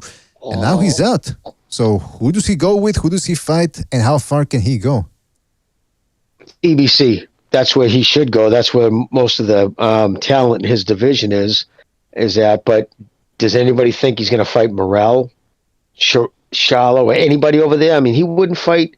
There was domestic level guys that they were being offered over at fucking Top Rank, and he was turning it down. And I thought, honestly, Bob wanted to cut him loose after he was figured out. Because remember, the whole wrap around him was that devastating power, right? Remember, he was like 14 or 16-0 with 16 knockouts, blasting everybody out in the first 3 rounds until they stepped it up to, like, club-level fighter. And next thing you know, he was going the distance. I think Bob saw the writing on the wall then and was looking for any excuse. And what happened when it was time to resign, they lowballed him. And I heard there was less than he was making a lower offer than his original one. So of course that was their way of saying screw. But yeah, I think he'll end up on the PBC. Then again, didn't I hear just recently that Golden Boy wanted him? Who knows? I think De La Hoya said, "Let's talk." Whatever that means. I mean, if De La Hoya calls me up out of nowhere, he goes, "Hey, let's talk. Let's get together and talk." I go, "Hell, nah. How are you gonna be dressed? That's number one. We gotta have a dress code." But yeah, maybe I think De La Hoya said that. Come see me. Gazelle, what do you think? Say that, but the thing is this: all that shit going on at Golden Boy right now. You got fucking his boys walking out of the place. His CO just left, and now his childhood friend. There's rumors that he's leaving him. That's not a good sign. Hey, maybe Matchroom. Maybe they sign him up. Gonzalo, what do you think, man? I mean, somebody's gonna sign him for sure. He's got. Can I say he got potential? I don't know. He's got power. I think he might be chinny, but he's beat. I mean, who has he beat? I think he's all right. Could he improve? That's the question. Probably, but he seems kind of immature. And like Jimmy was saying, he's kind of got found out. Like that whole mystique is gone. So, I mean, whoever gets him is probably going to pit him against somebody in a tough fight and see what happens after that. You put him against a guy like Craig Richards, he'll probably lose. A guy with experience, a guy that's pretty good. I don't know. Or either he loses or knocks the dude out. But the question is, can he improve? Maybe he shows some boxing ability and he can develop that side. But I don't know. The question's still up. The question still remains. There you go, man. I'll say this, man, and I think White Rapid made this point too. Berlanga actually did better against Nicholson than Andre did. He couldn't stop him, but he dropped him a whole lot. So I think we need to reevaluate Berlanga's career. Okay, yeah, he's not the Puerto Rican Golovkin. If he was, he would have gotten rid of Steve Rolls or Rolls-Royce, whatever his name was, the way Golovkin did. But listen, that type of power, that type of physicality, he knows how to box a little bit. I don't think it's easy work for most people. I think the top 3 guys in a division could take him out. But then again, super middleweight division ain't all that loaded with talent either. Excuse me, is he super middleweight? Yeah, he's super middleweight, right? Yeah, he's super middleweight, 168. Okay. He probably move up to 75 sometime in the future. Right, I was getting confused for some reason. But super middleweight, yeah, man, listen, put him in there, like, there you go. Eparacuya just read my mind. Munguia, that's the fight that a lot of people say makes sense. Thin the herd, thin the boxing herd. Munguia's rejecting title shots left and right.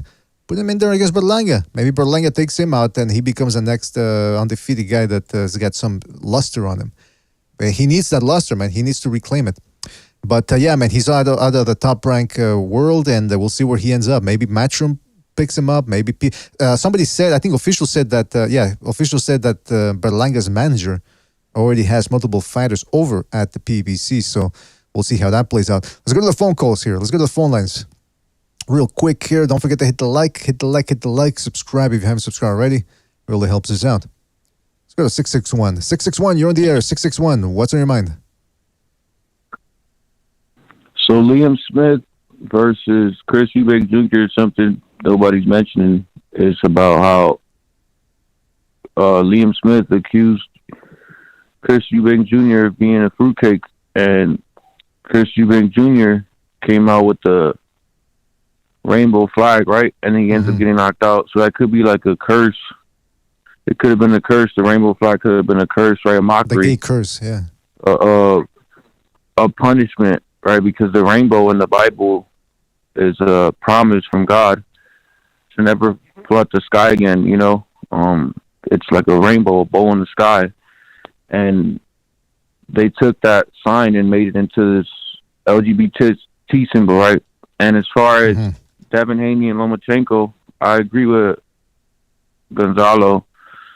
As far as Bob Arum being a kike, and if you see in America, what the fuck? The agenda is clear, right?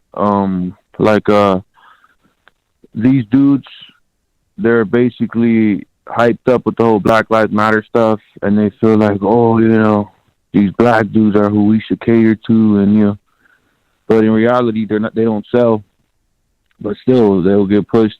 It's why like shows like What Rap It, a lot of people will probably think like, oh, this dude's over the top, or oh, not really. He speaks a lot of truth. It's just pushback to the children of the devil, like I said. And I feel like we're gonna see a lot more of situations like the Chris Bank Jr., the Chris Eubank Jr. situation, and Caleb Klein, the Darrell situation, you know, because like you can see there's evidence on BDA's channel. King Bucho made all the edits of the Deontay Wilder cheating compilation, and that's just a prime example right there. How they can never give credit to other fighters that are not of their race. It all has to do with what I talked about: concentrated dark matter. Lecture by Shadowban 33 right, on YouTube. Nobody has exposed the stuff the way I've exposed it. No, I'm not even joking. Like, this is the stuff that I've exposed. These professional victims that listen to the show, that know who I am, they'll get mad about it too, because they want to be victims. They want to portray the image that, oh, you know, if we don't like one of these bums, it's because, oh, we're mad, we're haters, or, you know, when in reality, everything from the Bible, Adam and Eve, the mitochondria Eve, Adam is a basic particle of matter, and what was Black Lives Matter? It was a ritual. It has to do with concentrated dark matter, a literal ritual that caters to these professional victims. And when people like the kike haters mention how oh, it's the Jews, it's deeper than that. Just look up Concentrated Dark Matter, a lecture by Shadowban. Everybody go check it out, man. By the way, Shadowban, I gotta jump in here. What's your channel? Because I tried looking for it the other day, and you changed the name or something every time. So I'm having a hard time finding or providing that lecture to the people out there. Yeah, just my YouTube channel is Shadowban 33. Shadowban. Oh, well, what a choice of a number right there. Well, listen, Shadowban, nobody can bring up different opinions like you do, and the way you do it. Although you sound a little bit low energy today. Then you've been playing a little bit too many video games there online. I saw you streaming the other day, playing video games, and I said, nah, that's not good, man. It's gonna fry your mind. Yeah, I recently just got up. I'm on a different time zone and shit. That's why. So yeah, I'm a little bit. I'm still in bed and shit. So.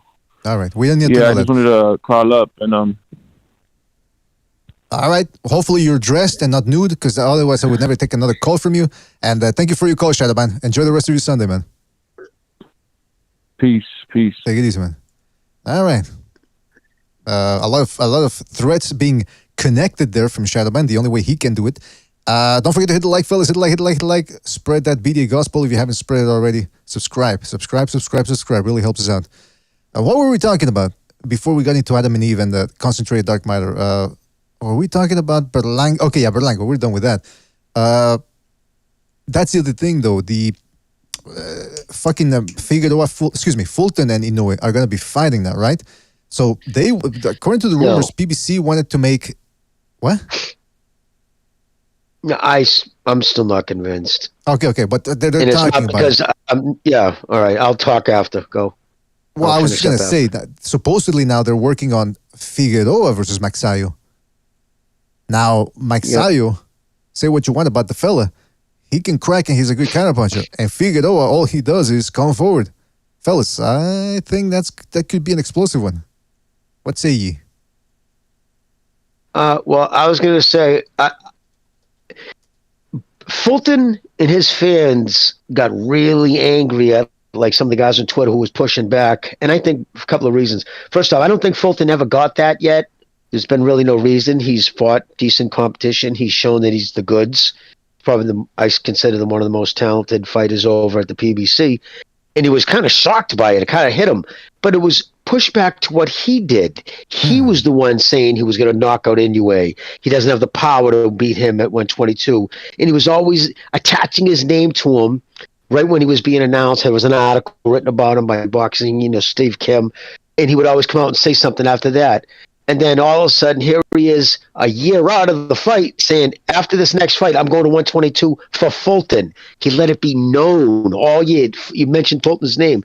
Not denigrate him, not insult him, just say, I'm going up and I'm going to petition the WB, the belts, if I win this and unify, to be his number one opponent. And then just as that happens, he's trying to petition or trying to make the fight happen, a rematch that nobody was asking for. So he brought a lot of that derision upon himself. It's like you ran your mouth and now you're going in a different direction. The fact that he's coming around now and saying, this is what it seems too weird. Steve Kim reported that he demanded the fight. So I believe Steve was told that. I believe I said that. The thing what I find weird, if not, I'm going to air dirty laundry.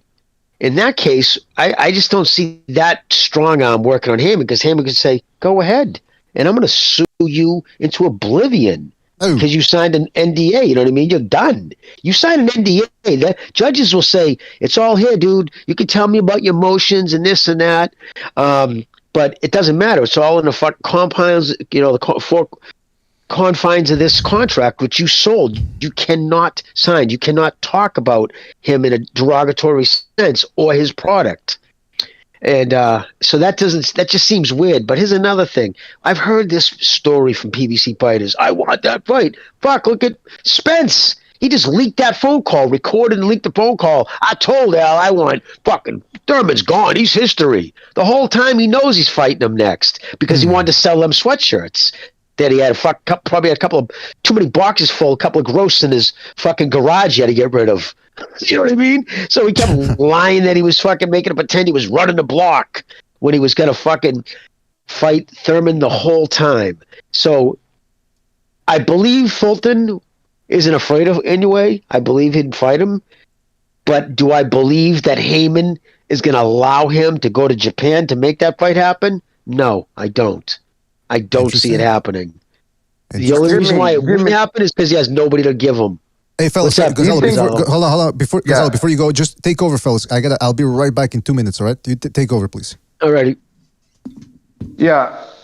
Do you think for Al Heyman, the bantamweights might be less important, that it won't really matter? He just might be like, oh, whatever, since they're not going to generate. Yeah. Yeah, maybe. That could be a valid point, because it's all about the 15% with him, right? So he gets 15% for both fighters if they're both. So think about it. He gets 30% of the fucking prize of their pay. But when he fights Inoue, although he'll be standing to make but then again, it is a very unique situation because there's 0 people he can fight at the PBC. Those lower weight classes are mostly top rank and matchroom fighters. So there's really nobody for him. Definitely nobody there that he can even come close to making the kind of money make with Inoue. Now here's the problem. We've seen this though with Heyman. To put his alliances and allegiances with networks ahead of his fighters' financial well-being. He's done it over and over. He did it with Wilder. He did it with Broner. It's his relationships with Showtime or whatever network he's dealing with, he puts ahead of his fighters. So I don't know. Steven Espinoza, he wants to be in boxing. Fulton's their best champion, but then again, it's there's no money. Think about it. He's probably going to make a minimum if he goes to Japan. I would imagine starting around $5 million base plus an uptick of the pay-per-view, which will sell big time over in Japan. So for that reason only, just the financial aspect it alone, I could kind of see it happening.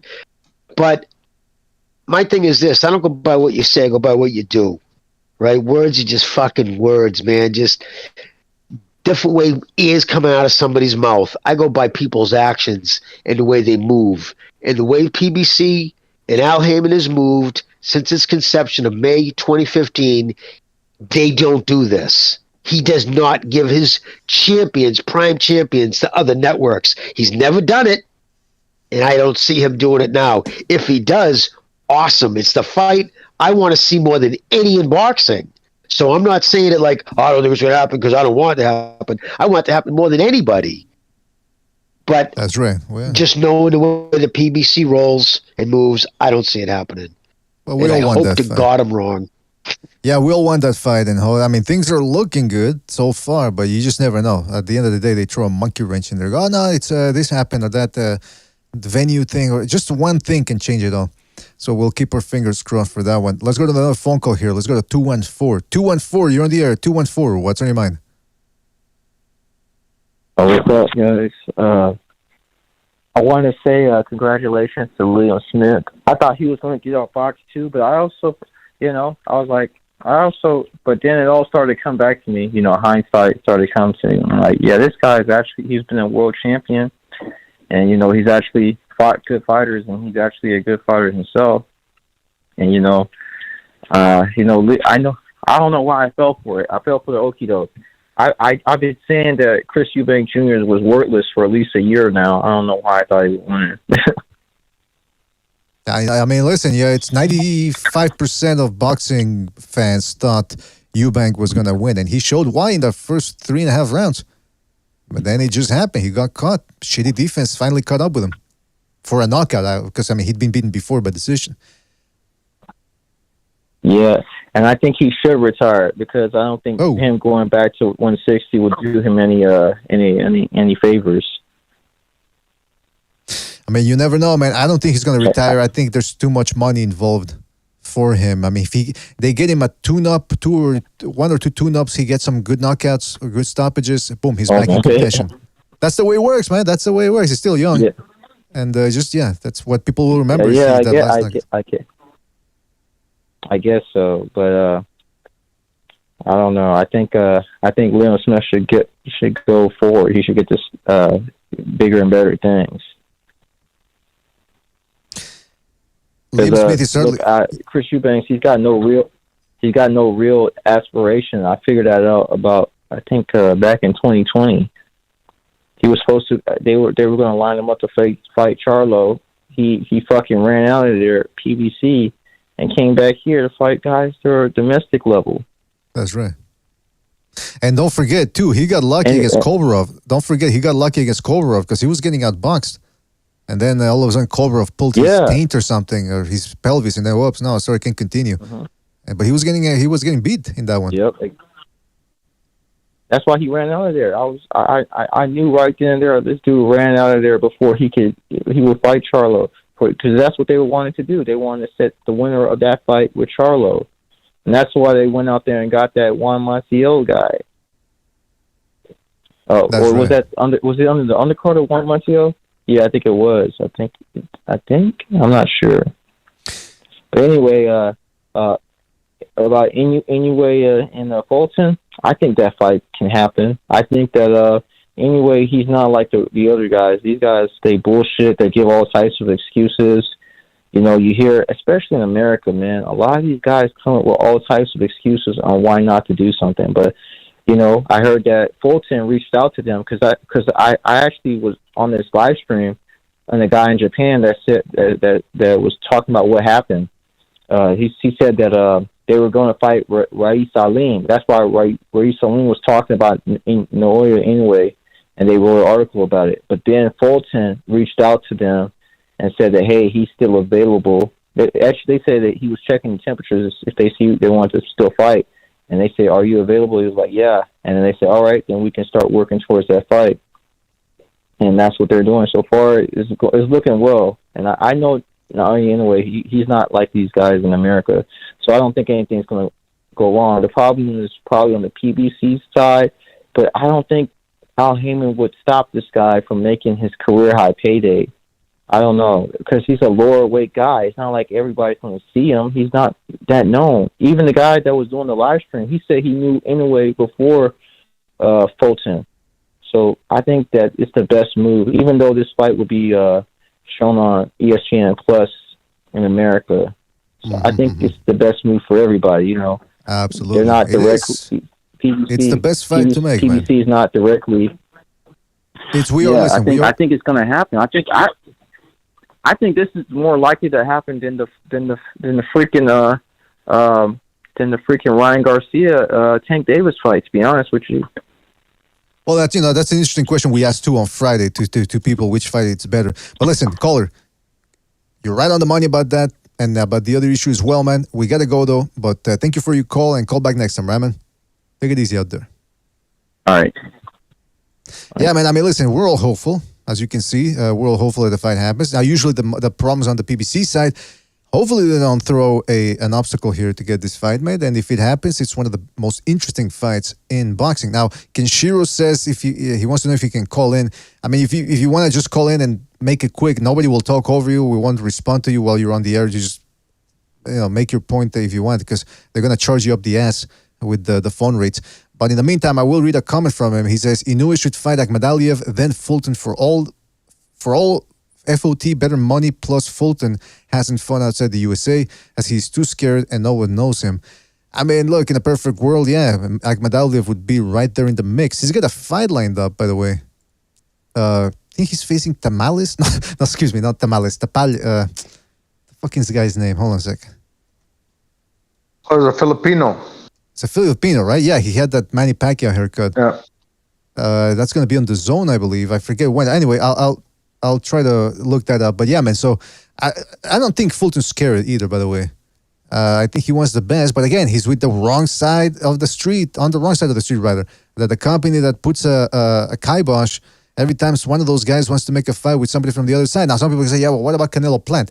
Yeah, the biggest name in boxing, saying, yeah, I'll come in here for one fight. Or them trying to sacrifice Andy Ruiz against Anthony Joshua, and they had nothing to lose there. And indeed, they gained something. So, yeah, man, I don't. Maybe now that the PBC is really losing steam, that they could make it happen. But I don't know. Now, hold on a second. I think we got Kenshiro on the air.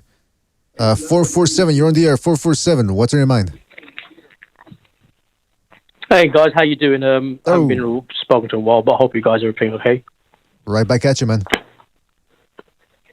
Yeah, so yeah, I mean, with Fulton, I know he's also calling it Inoue. Well, I'm not being funny. If you want from a money perspective, probably the route that I mentioned is better. But if Inoue wants to fight him, that's cool. But not being funny, nobody knows Fulton outside USA. He's never fought outside the USA. If Inoue comes to USA to fight him, the money's not going to be as good as if Fulton goes to Inoue, because in Japan they spend money.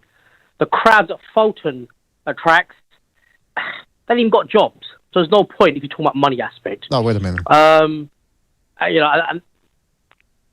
being honest. Sorry, I mean, have you really heard of Fulton in terms of not just boxing sense, mainstream sense? You understand? I mean, well, how many PPVs and seats has he sold at the biggest, for example? That's a good question. I don't know. Probably a few thousand. And I also want to ask you in terms of Liam Smith, what do you think he can do the 160? I mean, if he wants to make money, I mean, I would say maybe fight somebody for the 160 belt, and then try to attract Triple G in England, in Wembley, if he wants money. I mean, I don't think he'd beat Triple G, but you don't want from a money perspective, you can do that. But I want to ask, what's your guys' opinion on how fighting on the 160? Well, you want us to hang up so that the call doesn't continue charging you, or you got another thing to say afterwards? No, I can speak for a couple of minutes, don't worry. All right. Guys, what do you think about that? How far can Liam Smith go in his division?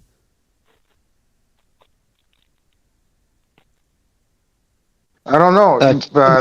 Sorry, Gonzalo, go. No, I'm just gonna say maybe he gets what he's fighting at 160, right? Maybe he's bold enough to challenge Gennady Golovkin, and he'll probably lose. But I mean, he's willing to fight anybody, and as you saw by his brother and him, they're racking up victories. So how far can he go? He can probably get another upset or two. then challenge for a world title again. If not, he'd probably even move up to 68 and fight John Ryder. Will he win? Probably not. I mean, because he is old, but it looks a little bit more like he's older than he is because he got the gray hair. He's only 34, so. Yeah. I don't think. I think if anything, Triple G, they'd probably try to go with Munguia. I think that's the fight. If we see him fight another big name before he retires, but I don't think Liam Smith. I just think he's too small. I think Triple G would pretty much do him, even an old Triple G. I just don't see. I think it was more of an indication of lack of Chris Jr. than it was a plus of Liam. You know what I mean? Like, we've seen what we're going to ever see out of Liam. You get the same Liam every time out. He does the same thing. He fights the same way, whether it's Canelo or it's Chris Jr. You know what I mean? Eubank Jr. He just, a solid domestic level, tough kid. He comes to fight, and he caught him, and he put him away. But I don't see him becoming a world champion. Well, there you go, man. Kishiro, anything else you want to say? No, fair enough. No. I'll say, look, thank you very much. Hopefully I'll call in again. Well, I will call in again, but hopefully when there's another sort of mainstream boxing fight happening before. Thank you very much, guys, and stay safe. All right, take it easy, Kishiro. Thank you for the call, man. Take it easy, buddy. There you go, man. It's Kishiro. Yeah, man, listen, it's the boxing is. They're talking about these fights and people are getting excited for them, but we got to wait and see if they actually materialize, if they actually solidify. Because right now they're just in the negotiations talk. Terms have been agreed to, this and that. Doesn't mean they've signed the dotted line. Doesn't mean the fight's going to happen. And on top of that, knock on wood, but these fucking fights, some of them are also falling apart because of injuries. So we got to stay positive and we got to try to look at things realistically as well, though, and find out what's going to happen. Now, speaking of fights that are never going to happen, or at least appear that way, the Errol Spence-Terence Crawford situation, Timothy Bradley really made himself some enemies. He already had some. But now he made some enemies when he badmouthed Tank Davis. He said that he was a dislikable person. And he actually said harsher things in a harsher way. But, it's a Sunday. We're cleaning it up here. And I think he's right. And listen, I don't think anybody can defend Tank Davis as him being a good person based on his criminal past and current criminal undergoings. But now he's really, I think he's doing it on purpose. He said, and I quote, Errol Spence is running from Terence Crawford. He's running like a son of a gun. Oh, that language again. That's the only fight that you said you wanted. That's the fight you said you were going to deliver to the fans after you won the 3 titles. It's been a long time. You straight up lied. Jimmy Gonzalo, I'm getting the feeling here Bradley's going to get a lot of hater comments in his Twitter feed in the next couple of days. Well, I'd like to address that right off the rip, dude. I am so fucking tired of listening to Errol Spence's deluded cultist fan group and the bullshit that they'll hang their hats on as proof that Spence is that guy. Listen, since for 5 years, Errol Spence has doesn't fight mandatories, hasn't fought mandatories in years, has chosen to fight anybody other than Crawford. Okay, the one fight I'd say, okay, we'll give him that. Even fucking Crawford said, okay, fight Danny Garcia. You just had your accident. In fact, I don't even want that fight right now because after I beat you, they're going to say, well, it was because of the accident. So get that out of the way, but then we'll do it. But did he do it? No. He fucking wants to fight Ugas to the degree he petitioned the WBA to get Ugas out of his Stanionis commitment. Remember, he was mandated. He was supposed to fight Stanionis, but Spence petitioned the WBA to get him out of it so he could fight him. A fight that nobody was asking for, did horrible pay-per-view numbers to underscore that nobody was asking for it. Okay, there's another one that you chose to go the other direction. All right, let's before we even get to that, but let's look at who put up the barriers. Was it Crawford ever saying wrong side of the street? Was it Crawford saying these ridiculous purse splits? No, that was Spence. Was it so all those silly barriers? He needs to get a belt first. Every barrier he put up or stipulation verbally through Twitter he put out, Crawford met, got a belt, fucking crossed the street, and now he sat here for a year. Remember, they didn't make the first offer until May of 2022. As of January of 2022, Tim Smith, the vice president of public relations there at the PBC, came straight out and said, we didn't offer Crawford anything because we don't want to insult him because too many people will steal this fight. It's funny, they didn't worry about all the other pay-per-views being stolen. Okay, so you take that. Now, here's another key thing. Did Danny Garcia get guaranteed money? Yep. Did the career super featherweight you dragged up fucking 2 divisions from lightweight to fight you at welterweight, did he get guaranteed money? Yep. Did Porter? Yep. Did Ugas? But Crawford, the unified fight, the undisputed unified fight, you don't got no guaranteed money for him? It's all off the back end? Fuck out of here. Dude, he did everything he could not to fight that fight. Now he's fighting Thurman, the guy that he swore multiple times he was never going to fight, including that bullshit choreographed fucking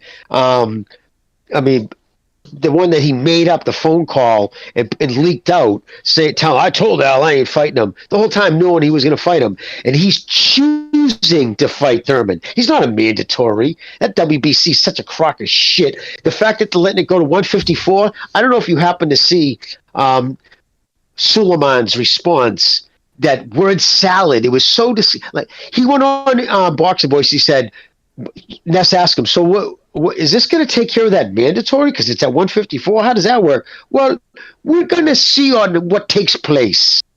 Wait, what? You're going to wait till after the fight to decide? That way, if one fighter that you want to win wins, then it's mandatory. But if the guy who you don't want to win wins, no, that wasn't the mandatory. Like, it's so bizarre. But the fact that you can talk them into allowing you to fight your 147 mandatory. We hold 3 belts at 154.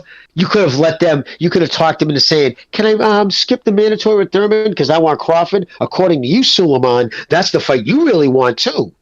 So the fact is that he had every fight. Here's the options. Do you have Crawford or you have Danny Garcia? I'll take Danny Garcia, please. Okay, you have Crawford or Porter? I'll take Porter, please. Okay, you have Crawford or Ugas? I'll take Ugas.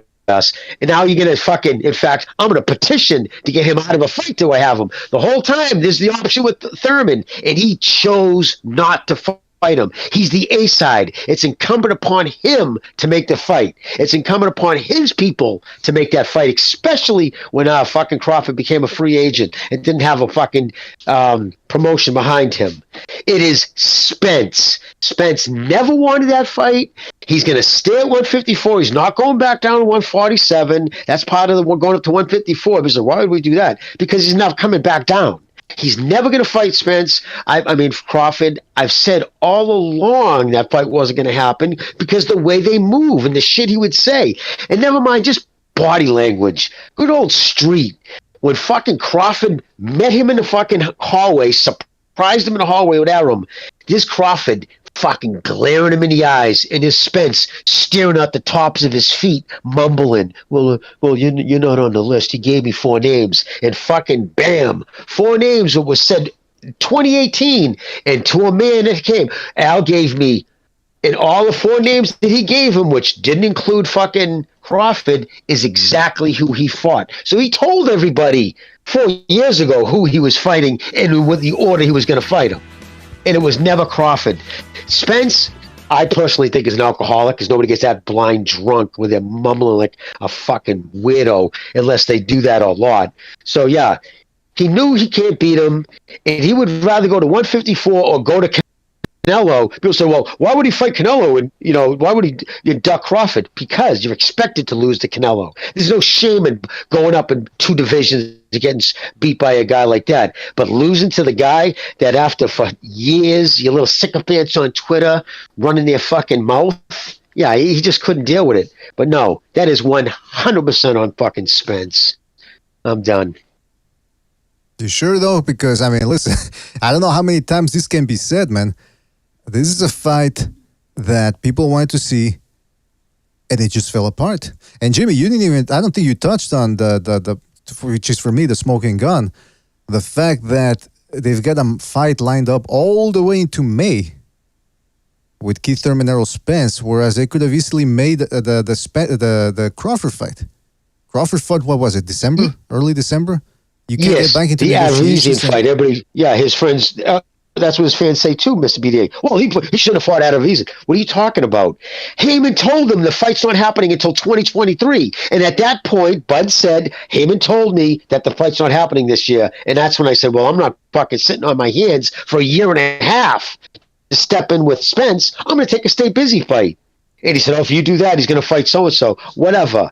But the fact is, at every turn, Thurman, whoever it was, Crawford was an option, and Spence chose the other guy. He's constantly chose the fighter nobody wanted. So fuck him. I'm done with Errol Spence, man. That kid's a shit talker. So wait, just to clarify then, I think I've asked you this already, but so you think that Spence, it's not just the PBC, it's Spence doesn't want that fight? No, Spence doesn't want it. His people don't want it. His trainer don't want it.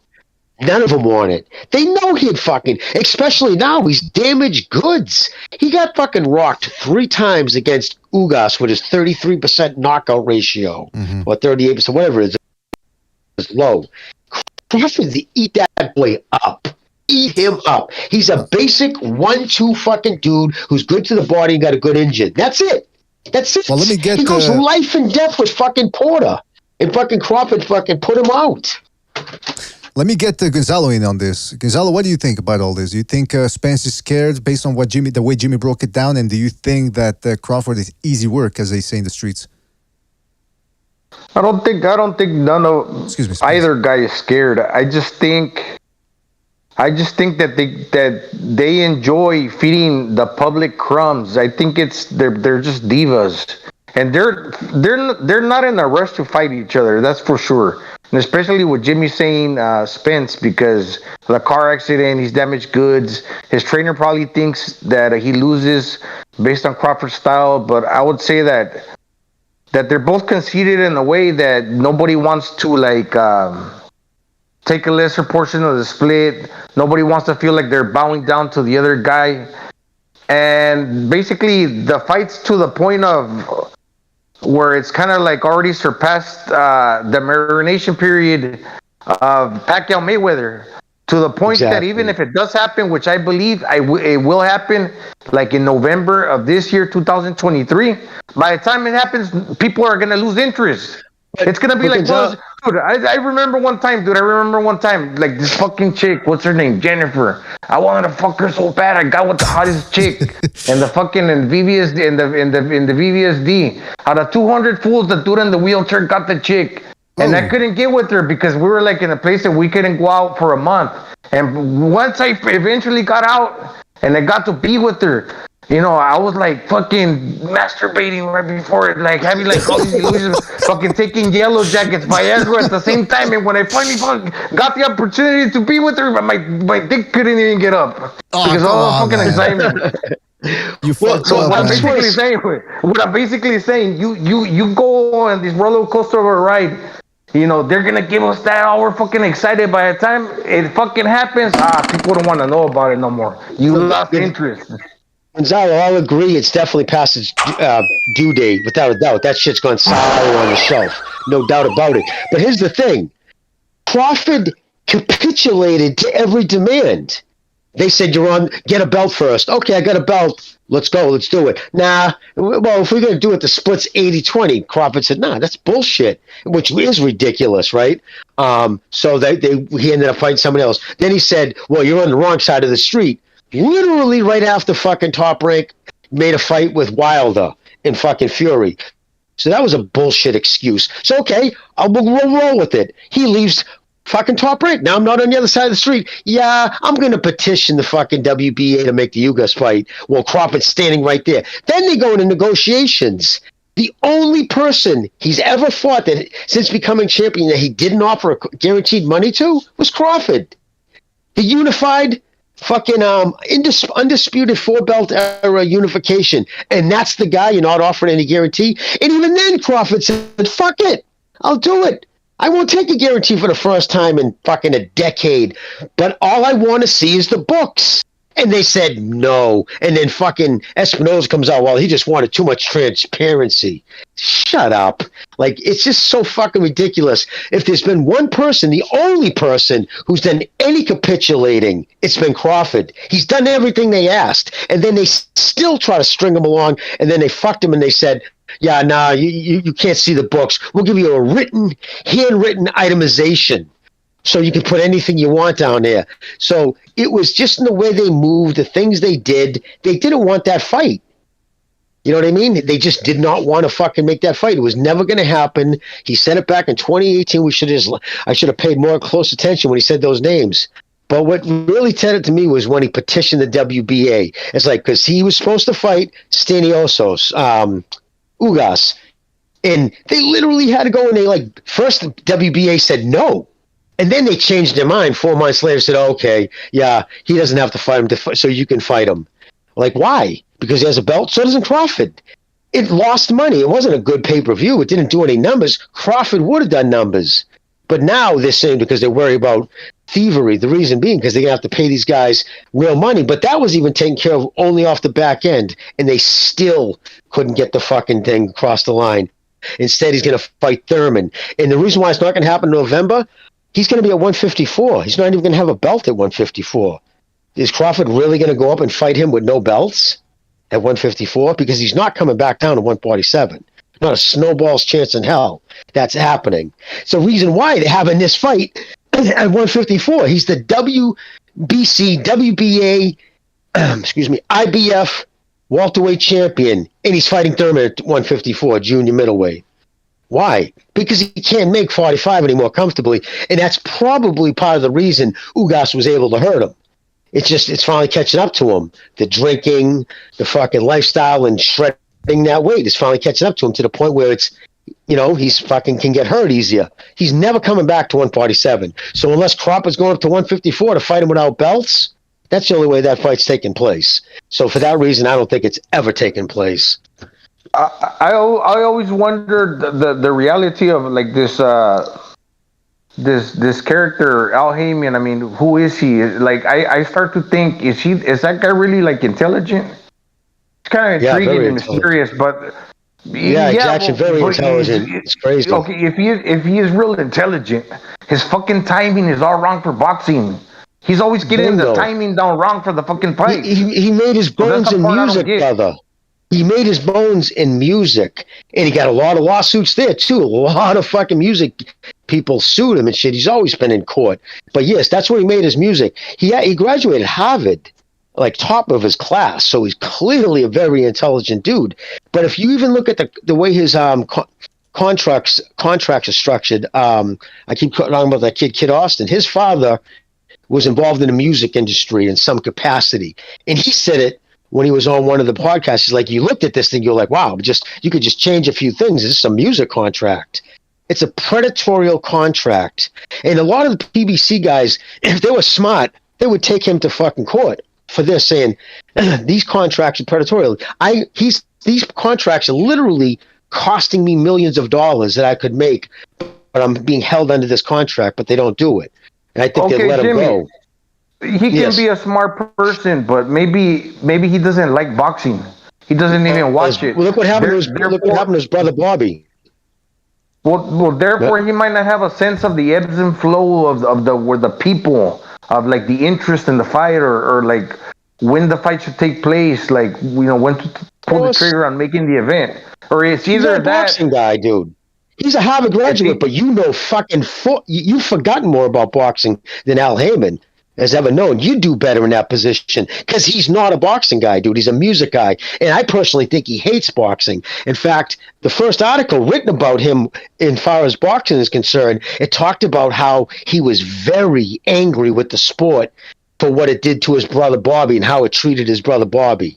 So I think, honestly, if he could make money off this sport and destroy it on the way out the door, everywhere he's gone, he's fucking been a disaster. HBO boxing didn't survive his tenure. The way he moved and the shit he did at HBO turned off HBO executives so bad to boxing, they just stopped funding and they wanted to get away from it. That was because of Al Heyman. And then he goes and fucking, stabs Oscar in the back, steals his stable. I mean, my thing is this. Name the one fighter he took for prospect to real pay-per-view status. He hasn't done it. And the fighters don't lie, dude. Why are all the blue chippers signing with Top Rank? Why all American blue chippers? You look at them. All the African-American, I shouldn't say black. I don't like that African-American term. It's silly. They're Americans. Afro-Anglo. These Americans, they're Americans, and they sign with Bob. They're not signing with Al like they used to because they see it. Anybody who's smart. The only people still signing with Al are the people who can't get a contract with a big promotional company. So, yeah, that's the reason why Anyways, you're right, dude. He doesn't move like a boxing guy because he isn't one. All he was Floyd's attorney when he made the Pacquiao fight. That's his claim to fame. After Bob had him already on HBO 23 times. Bob was the one who took Mayweather from prospect to pay-per-view status. Al was just the attorney at the signing of the papers. That's it. I think maybe Spence. Yeah, go ahead, BD. I mean, all I got to do to counter what Jimmy just said, if I wanted to, is just say he's a hater. So, I mean, that's it. I win. But go ahead, Gonzalo. What? I was going to say, I think that Errol Spence already hit his peak in his popularity. I think he was probably more popular about a year or so or time ago before than what he is now because of the car crash and the inactivity. So he's not fresh in people's minds. He's already peaked. And if the fight were ever to have, if the fight were ever to take place, the time is now. It should have happened already. But by waiting longer, it's gonna basically what I'm trying to say. It's gonna make as much money as it's ever gonna make. Right. And right now, the more they wait, the less it makes. So why not make it happen? Why are they passing it up? But Gonzalo, if you think about it, Terence Crawford this September, he's going to be 36. He's going to be 36, and Spence is going to be what, 33? I think. Sorry, 33. 34. So, I mean, this is a fight. 34. This is a fight that people are looking forward to, and it's two guys that are past their peak. Now, I want to clarify. When I say past their peak, I'm not saying they're shot. I'm not saying they're over the hill. What I'm saying is they're no longer as good as they're never going to get better. Is what I'm saying, physically. That's right. This is the fight that people are looking forward to. I mean, and by the way, listen, if you guys want to keep talking about this weekend, but I just got to go to a phone call here because somebody's been waiting here. Let's go to 484. 484, you're on the air. 484, what's on your mind? Hey, what's up, guys? I just wanted to talk about the Liam Smith and Chris Eubank fight yesterday. Absolutely. I thought that was I thought that was incredible from Liam Smith. You see all these people on YouTube who are saying, I don't mean to sound racist, but they're like black YouTube content creators, and they're like, we're tired of Chris Eubank fighting Liams and Caleb's and shit. And then he got fucked up in a really bad way. Like it wasn't like he just got knocked out or stopped. Like he got like the way that he fucked him up should probably retire him. He absolutely. And the thing about that UK camera angle they do on Sky Sports, like if they would just do the wide angle, like they do, yeah, right, like they do on Showtime, then it would have looked a lot better. But they don't fucking do that. Like they want to be all fancy, and like you couldn't even get a real appreciation for what happened until they did the fucking replay, and you saw like it was just two left hooks, and I mean like he hit him. There was a left hook that literally put a ball under his eye. I don't know how. I can't believe Liam Smith has that kind of power. Really hit the shit out. I mean that was He was gone. He was so gone. Did you see like he didn't even realize the fight was over.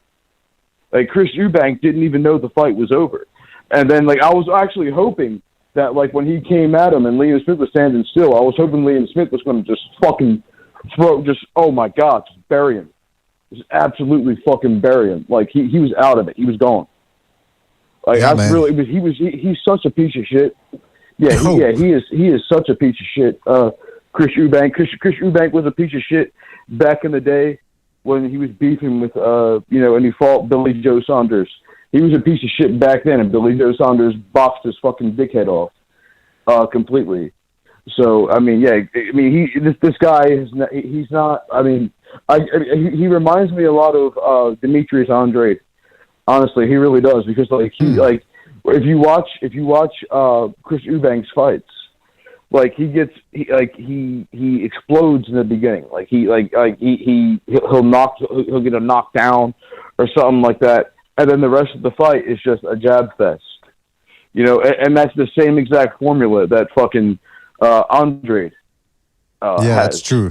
And you saw, and you saw the way that Billy Joe Saunders was able to handle Chris Eubank. It would have been the same thing against Demetrius Andrade if he would have fought Andrade. I think he really should have fought Andrade at 160. That was, I don't know. I know people from the UK that are like family members of his, and they fucking tell me that he's coming back. He is coming back. Of course, there's too much money. There's too much money in England. Like I said earlier, he gets 2 wins against nondescript opposition, 2 little stoppages. Boom, that's all people are going to remember. They're going to forget the Liam Smith stoppage. That's how fickle some of the minds are out there, and that's the way the business works.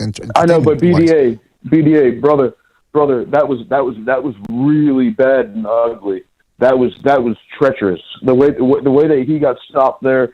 That you can't come back from that, bro. Well, I'll tell you this. I'll put it to you this way. So bad. Olaf, I'll put it to you this way. I'll put it to you this way. If he really is that fucked up and he comes back, he's liable to get fucked up again. So people that dislike him win either way. Who is he going to fight? Who is Chris Eubank? They'll put Chris Eubank against some fucking guy from Eastern Europe, from Georgia or fucking Tajikistan or some shit we've never heard of. Why right, not? And they'll fucking they'll act like that. Yeah, I'm telling you. The interesting thing is, are they going to make because Liam Smith is a free agent. Will they put Liam Smith in with Charlo, the WBC belt? That'd be interesting, because I think he could take him. I really do. I honestly, truly do. I'd like to see that. I really would. All of these people online were talking about, I'm tired of them fighting Liams and Caleb's. Caleb Smith is a fucking outstanding fighter. Absolutely fucking outstanding. Okay, he was the fucking lineal champion at 168. We all know the accomplishments. He a real. You see the power. The power at 168 was real. He got weight drained by Canelo. I'll tell you what, Canelo would never beat that motherfucker at 175. I can tell you right now, he wouldn't. Well, that's an interesting thought right there. He wouldn't beat him at 175. Interesting point of view there. Anyway, listen, Olaf, we're almost nearing the end of the show here, so we do have to move on, man. But thank you for your call, man, and we'll catch you on the next one, all right, man? We can talk to you guys. Thank you for having me. All right. Thank you, man. Yeah, he brought up a good point, by the way. By the way, hit the like, subscribe if you haven't subscribed already. The angles from the zone, somebody pointed that out too in the Discord as well, and I forgot to mention it earlier. The camera angles was horrible, because when Chris Eubank was on the corner, and Liam Smith was teeing off on him, I saw the left uppercut that snapped his head back, and then a right hand sort of touched him, and then it set him off with a left hook that ultimately put him down. I saw the left uppercut, and I didn't really get if he tripped or whatever, because the camera was in the corner. So all you saw was a close-up, more or less, in other words, you saw a lot of Chris Eubank's back taking the space in the frame. So you couldn't really see what happened. Then when they switched to another angle and you saw him getting off the ropes, the referee counting, and him doing the shaky legs there, I said, he got dropped. But I didn't know. Fucking disgusting camera angle, man. They should get the people in the truck or whatever. They should really get some. HBO did it the best, man. That was the gold standard. Yep. These guys don't. Yeah, they're not on the zone, huh? They're out of the zone with the camera angle. That's a good. That zone sucks. It's a good way of putting it, man.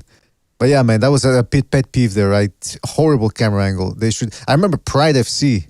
They used to have horrible camera angles too at some point in a lot of sequences there. They need good people in the truck, a good director to say, switch now, switch now, switch now. It takes focus because, I mean, you got to be focused throughout the whole fucking telecast. But hey, that's why they get paid the network TV bucks or whatever it is that they get paid. Jonathan Jackson in the chat says, yeah, I didn't even see the punch. There you go. We're not crazy. We're not making shit up here. He throws that left to the body, so just the left upstairs, it's an extension of that. Especially if the guy's dipping down, so it's basically like that left to the body.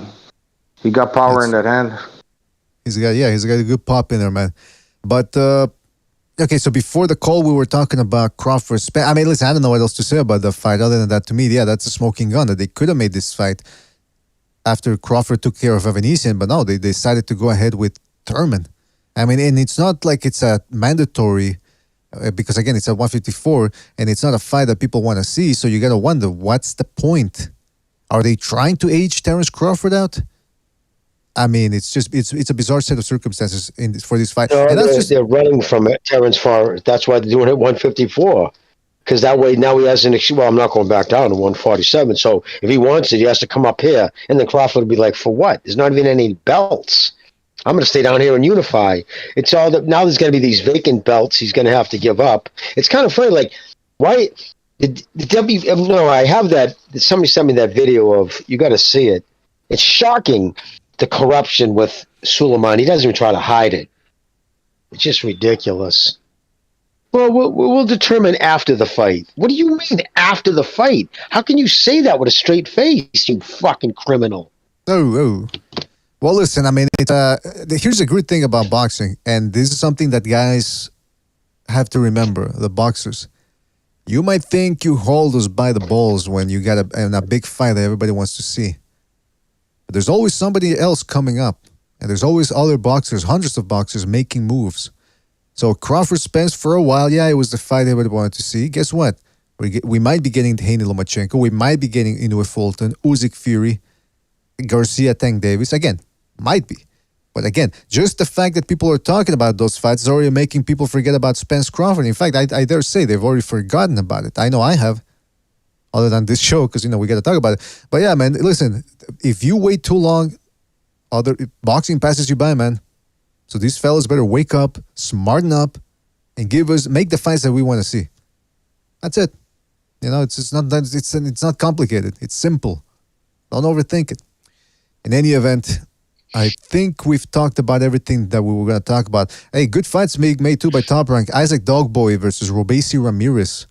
Ramirez, by the way, that win over Supernova is looking good because Supernova just recently beat, what's his name? Adames. No, not Adames. Supernova, is that the dude with the fucking, he's got that big stuffed dude like you see at ball games? Is that the guy? The what? Supernova, he has like a mascot who comes in who looks like him. Oh yes, yeah. The same fighter. Yeah. That's Adam Lopez.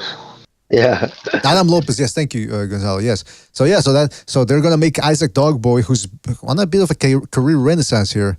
He beat Lopez as well, and he also beat what was the guy's name? Not Ochoa. Joed Gonzalez. He looked like shit against Garcia though, didn't he? Against Garcia. Yeah, was that the same one? Same Dogbo? No, that's this. Which wasn't there an African that King Rai fought that ran all night? No, that was Tagoy. Tagoy. Okay, that was a different one. All right. I'm talking about Isaac Dogboy, who was, listen, 2018, he was looking like a top. I mean, he wasn't pound for pound, but I said, whoa, he knocked out Cesar Juarez. I don't think anybody had really done that at that time, unless I'm mistaken. Then he beats Magdaleno. So I said, okay, this guy's going to... And then less than a year later, Navarrete beats him twice and beats him bad. But now again... that was when he fought the Jewish kid. Remember that guy Sheldon? Remember that kid who came around from Top Rank for he had 2 fights and just fucking got exposed. We haven't seen him again. Remember he had no defense. He was a total club fighter. The Jewish kid. His first name or last name was Sheldon. He fought Dogboy, and he was getting angry because he couldn't catch him. He was throwing his hands up in the air. It was one of the last HBO fights. It was embarrassing. Oh, you talk about the Jewish Hammer. That was a welterweight dude. Yes, Jewish Hammer. Well, we're talking about featherweights here. Featherweights. So anyway, listen, Joel Gonzalez, Robéis Ramirez. That's a fight to look forward to. This is coming from the BDA panel here, all right? That's a quality fight right there. And because Ramirez doesn't run. That's the thing. He's got the skills to just stay there and counterpunch, but he's transitioning well into the pros. Official says Cletus the Hebrew Hammer. Yes, that was the Hebrew Hammer Seldin. Yep, that was Hebrew the guy. Hammer, exactly. Scoreboard, nice. He beat Judah though. I've been noticing he beat Judah. Yeah, that. No, Judah, yeah, he put him in a coma, I think, or he went to the hospital. Shot the Judah, yeah. He was hurt. Anyway, listen. But I've been noticing that Top Rank's been shelling out pretty good cards lately, and the undercard fights, they're not bad either. They're pretty good. Yeah, they're entertaining. At this point, I think they're on top right now amongst all the other promotional entities in terms of putting like quality. I agree. Fights. And of course, and he's got the right people in place. Everybody thinks after Bob drops that shit's going to go out. His son-in-law is running that place, pretty much running it now. Bob's just the face of the company. The decisions outside of major dollar decisions, like a Fury payday or something, is going to by his son-in-law. And Kevin Korn, his PR guy, used to just be a regular call-in on the Next Round podcast with Steve Kim. And he was out in Vegas and he got a job with Top Rank. Now he's charging media for him. It's crazy though, Jimmy. Fucking the Lopez's had to like tuck their tail in between their legs, and come back begging for another chance, Yeah, that was tell him was dad. It's crazy. And you know what though? Hey, we're sorry, Bob. We're sorry, Bob. Father, give us another chance. Amazing. Please. Amazing. You know what's interesting about that, Gonzalo? I see parallels now between Devin Haney and the Lopez's. They're already starting to cry and shit. Like, we wanted to fight before Ramadan. They want us to lose. Blah blah blah. Like, man, parallels of the Lopez's, man. I don't know. I think they should watch out. That's all I'm gonna say. In any event, we do have to move on. We've been on for 2.5 hours. Hey, that old man cannot be in the wrong when he's he's so old that he only's got like how many years to live. He's only looking to do things right. You talking about Bob Arum? He's 90. Yeah, he's 92 now. Well, I mean, just think about it. He's speaking the truth. No, Well, I don't know about the truth, but think about it, man. This guy still has what is perhaps the best promotional entity out there, Top Rank. Don King, he was headlining a card last night. I think the first one in 3 years or something. He was in a backyard, or it looked like it was a backyard.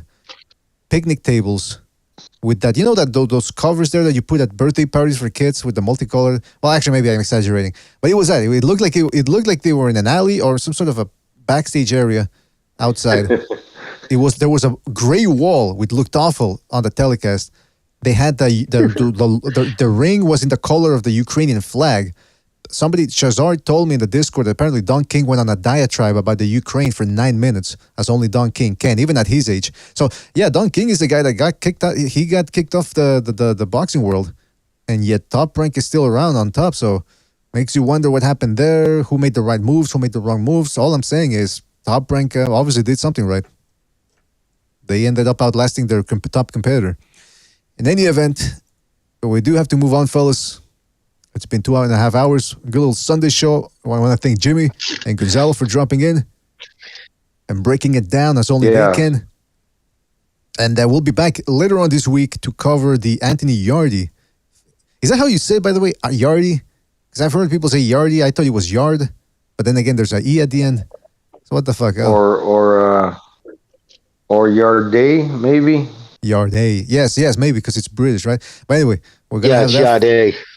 Okay, there you go. Like that. What's that singer? The one that sings Sade. The smooth operator. Sade. My name is Sade. She goes. We've got that fight. Yarday, whatever. Yarday with Turbiev. I got a lot to say about that fight. And also on the zone, Alexis Roca returns. Power punches southpaw in the featherweight division, taking on Anthony Young. Should be an interesting fight. You got Floyd Schofield on the undercard, Oscar Collazo, on the undercard as well. So, hey. There's another blue chipper right there, another blue chipper, black American who didn't sign with the PBC. Met with them, laughed at their contract, and bolted. Afro-Anglo. Golden Boy. Foka Arpa, shout out to Foka, told me that it's Afro-Anglo. It doesn't make sense, he said, to say African-American. I don't know why, I forget exactly why, but he said Afro-Anglo. I'm going with Afro-Anglo. It just sounds different. So, yeah, Schofield's in the undercard as well, man. So we'll see what happens there. Shout out to you, fellas. Thank you for joining us. Again, Jimmy, Gonzalo, thank you for joining us. Shout out to everybody that donated the super chat, everybody that called in, everybody here in the chat as well. Fellas, always appreciate you jumping on. I'm talking about Sam Rando. Who else was here? KO Pawa, Juggernaut, Alejandro Solis, Eparacua, Official Scorecard Boxing. Shout out to Official King KO, AJR, What About Me, Sergeant Z, USMC, Action Jackson was in there as well. And if I forget anybody, it's because we got to go, fellas. But thanks so much for joining us. Hope you enjoyed the show. Enjoy the rest of your Sunday. Catch you on the next one, fellas. Take it easy. Thanks for watching. All right, come on. Honestly, I can't do it, man.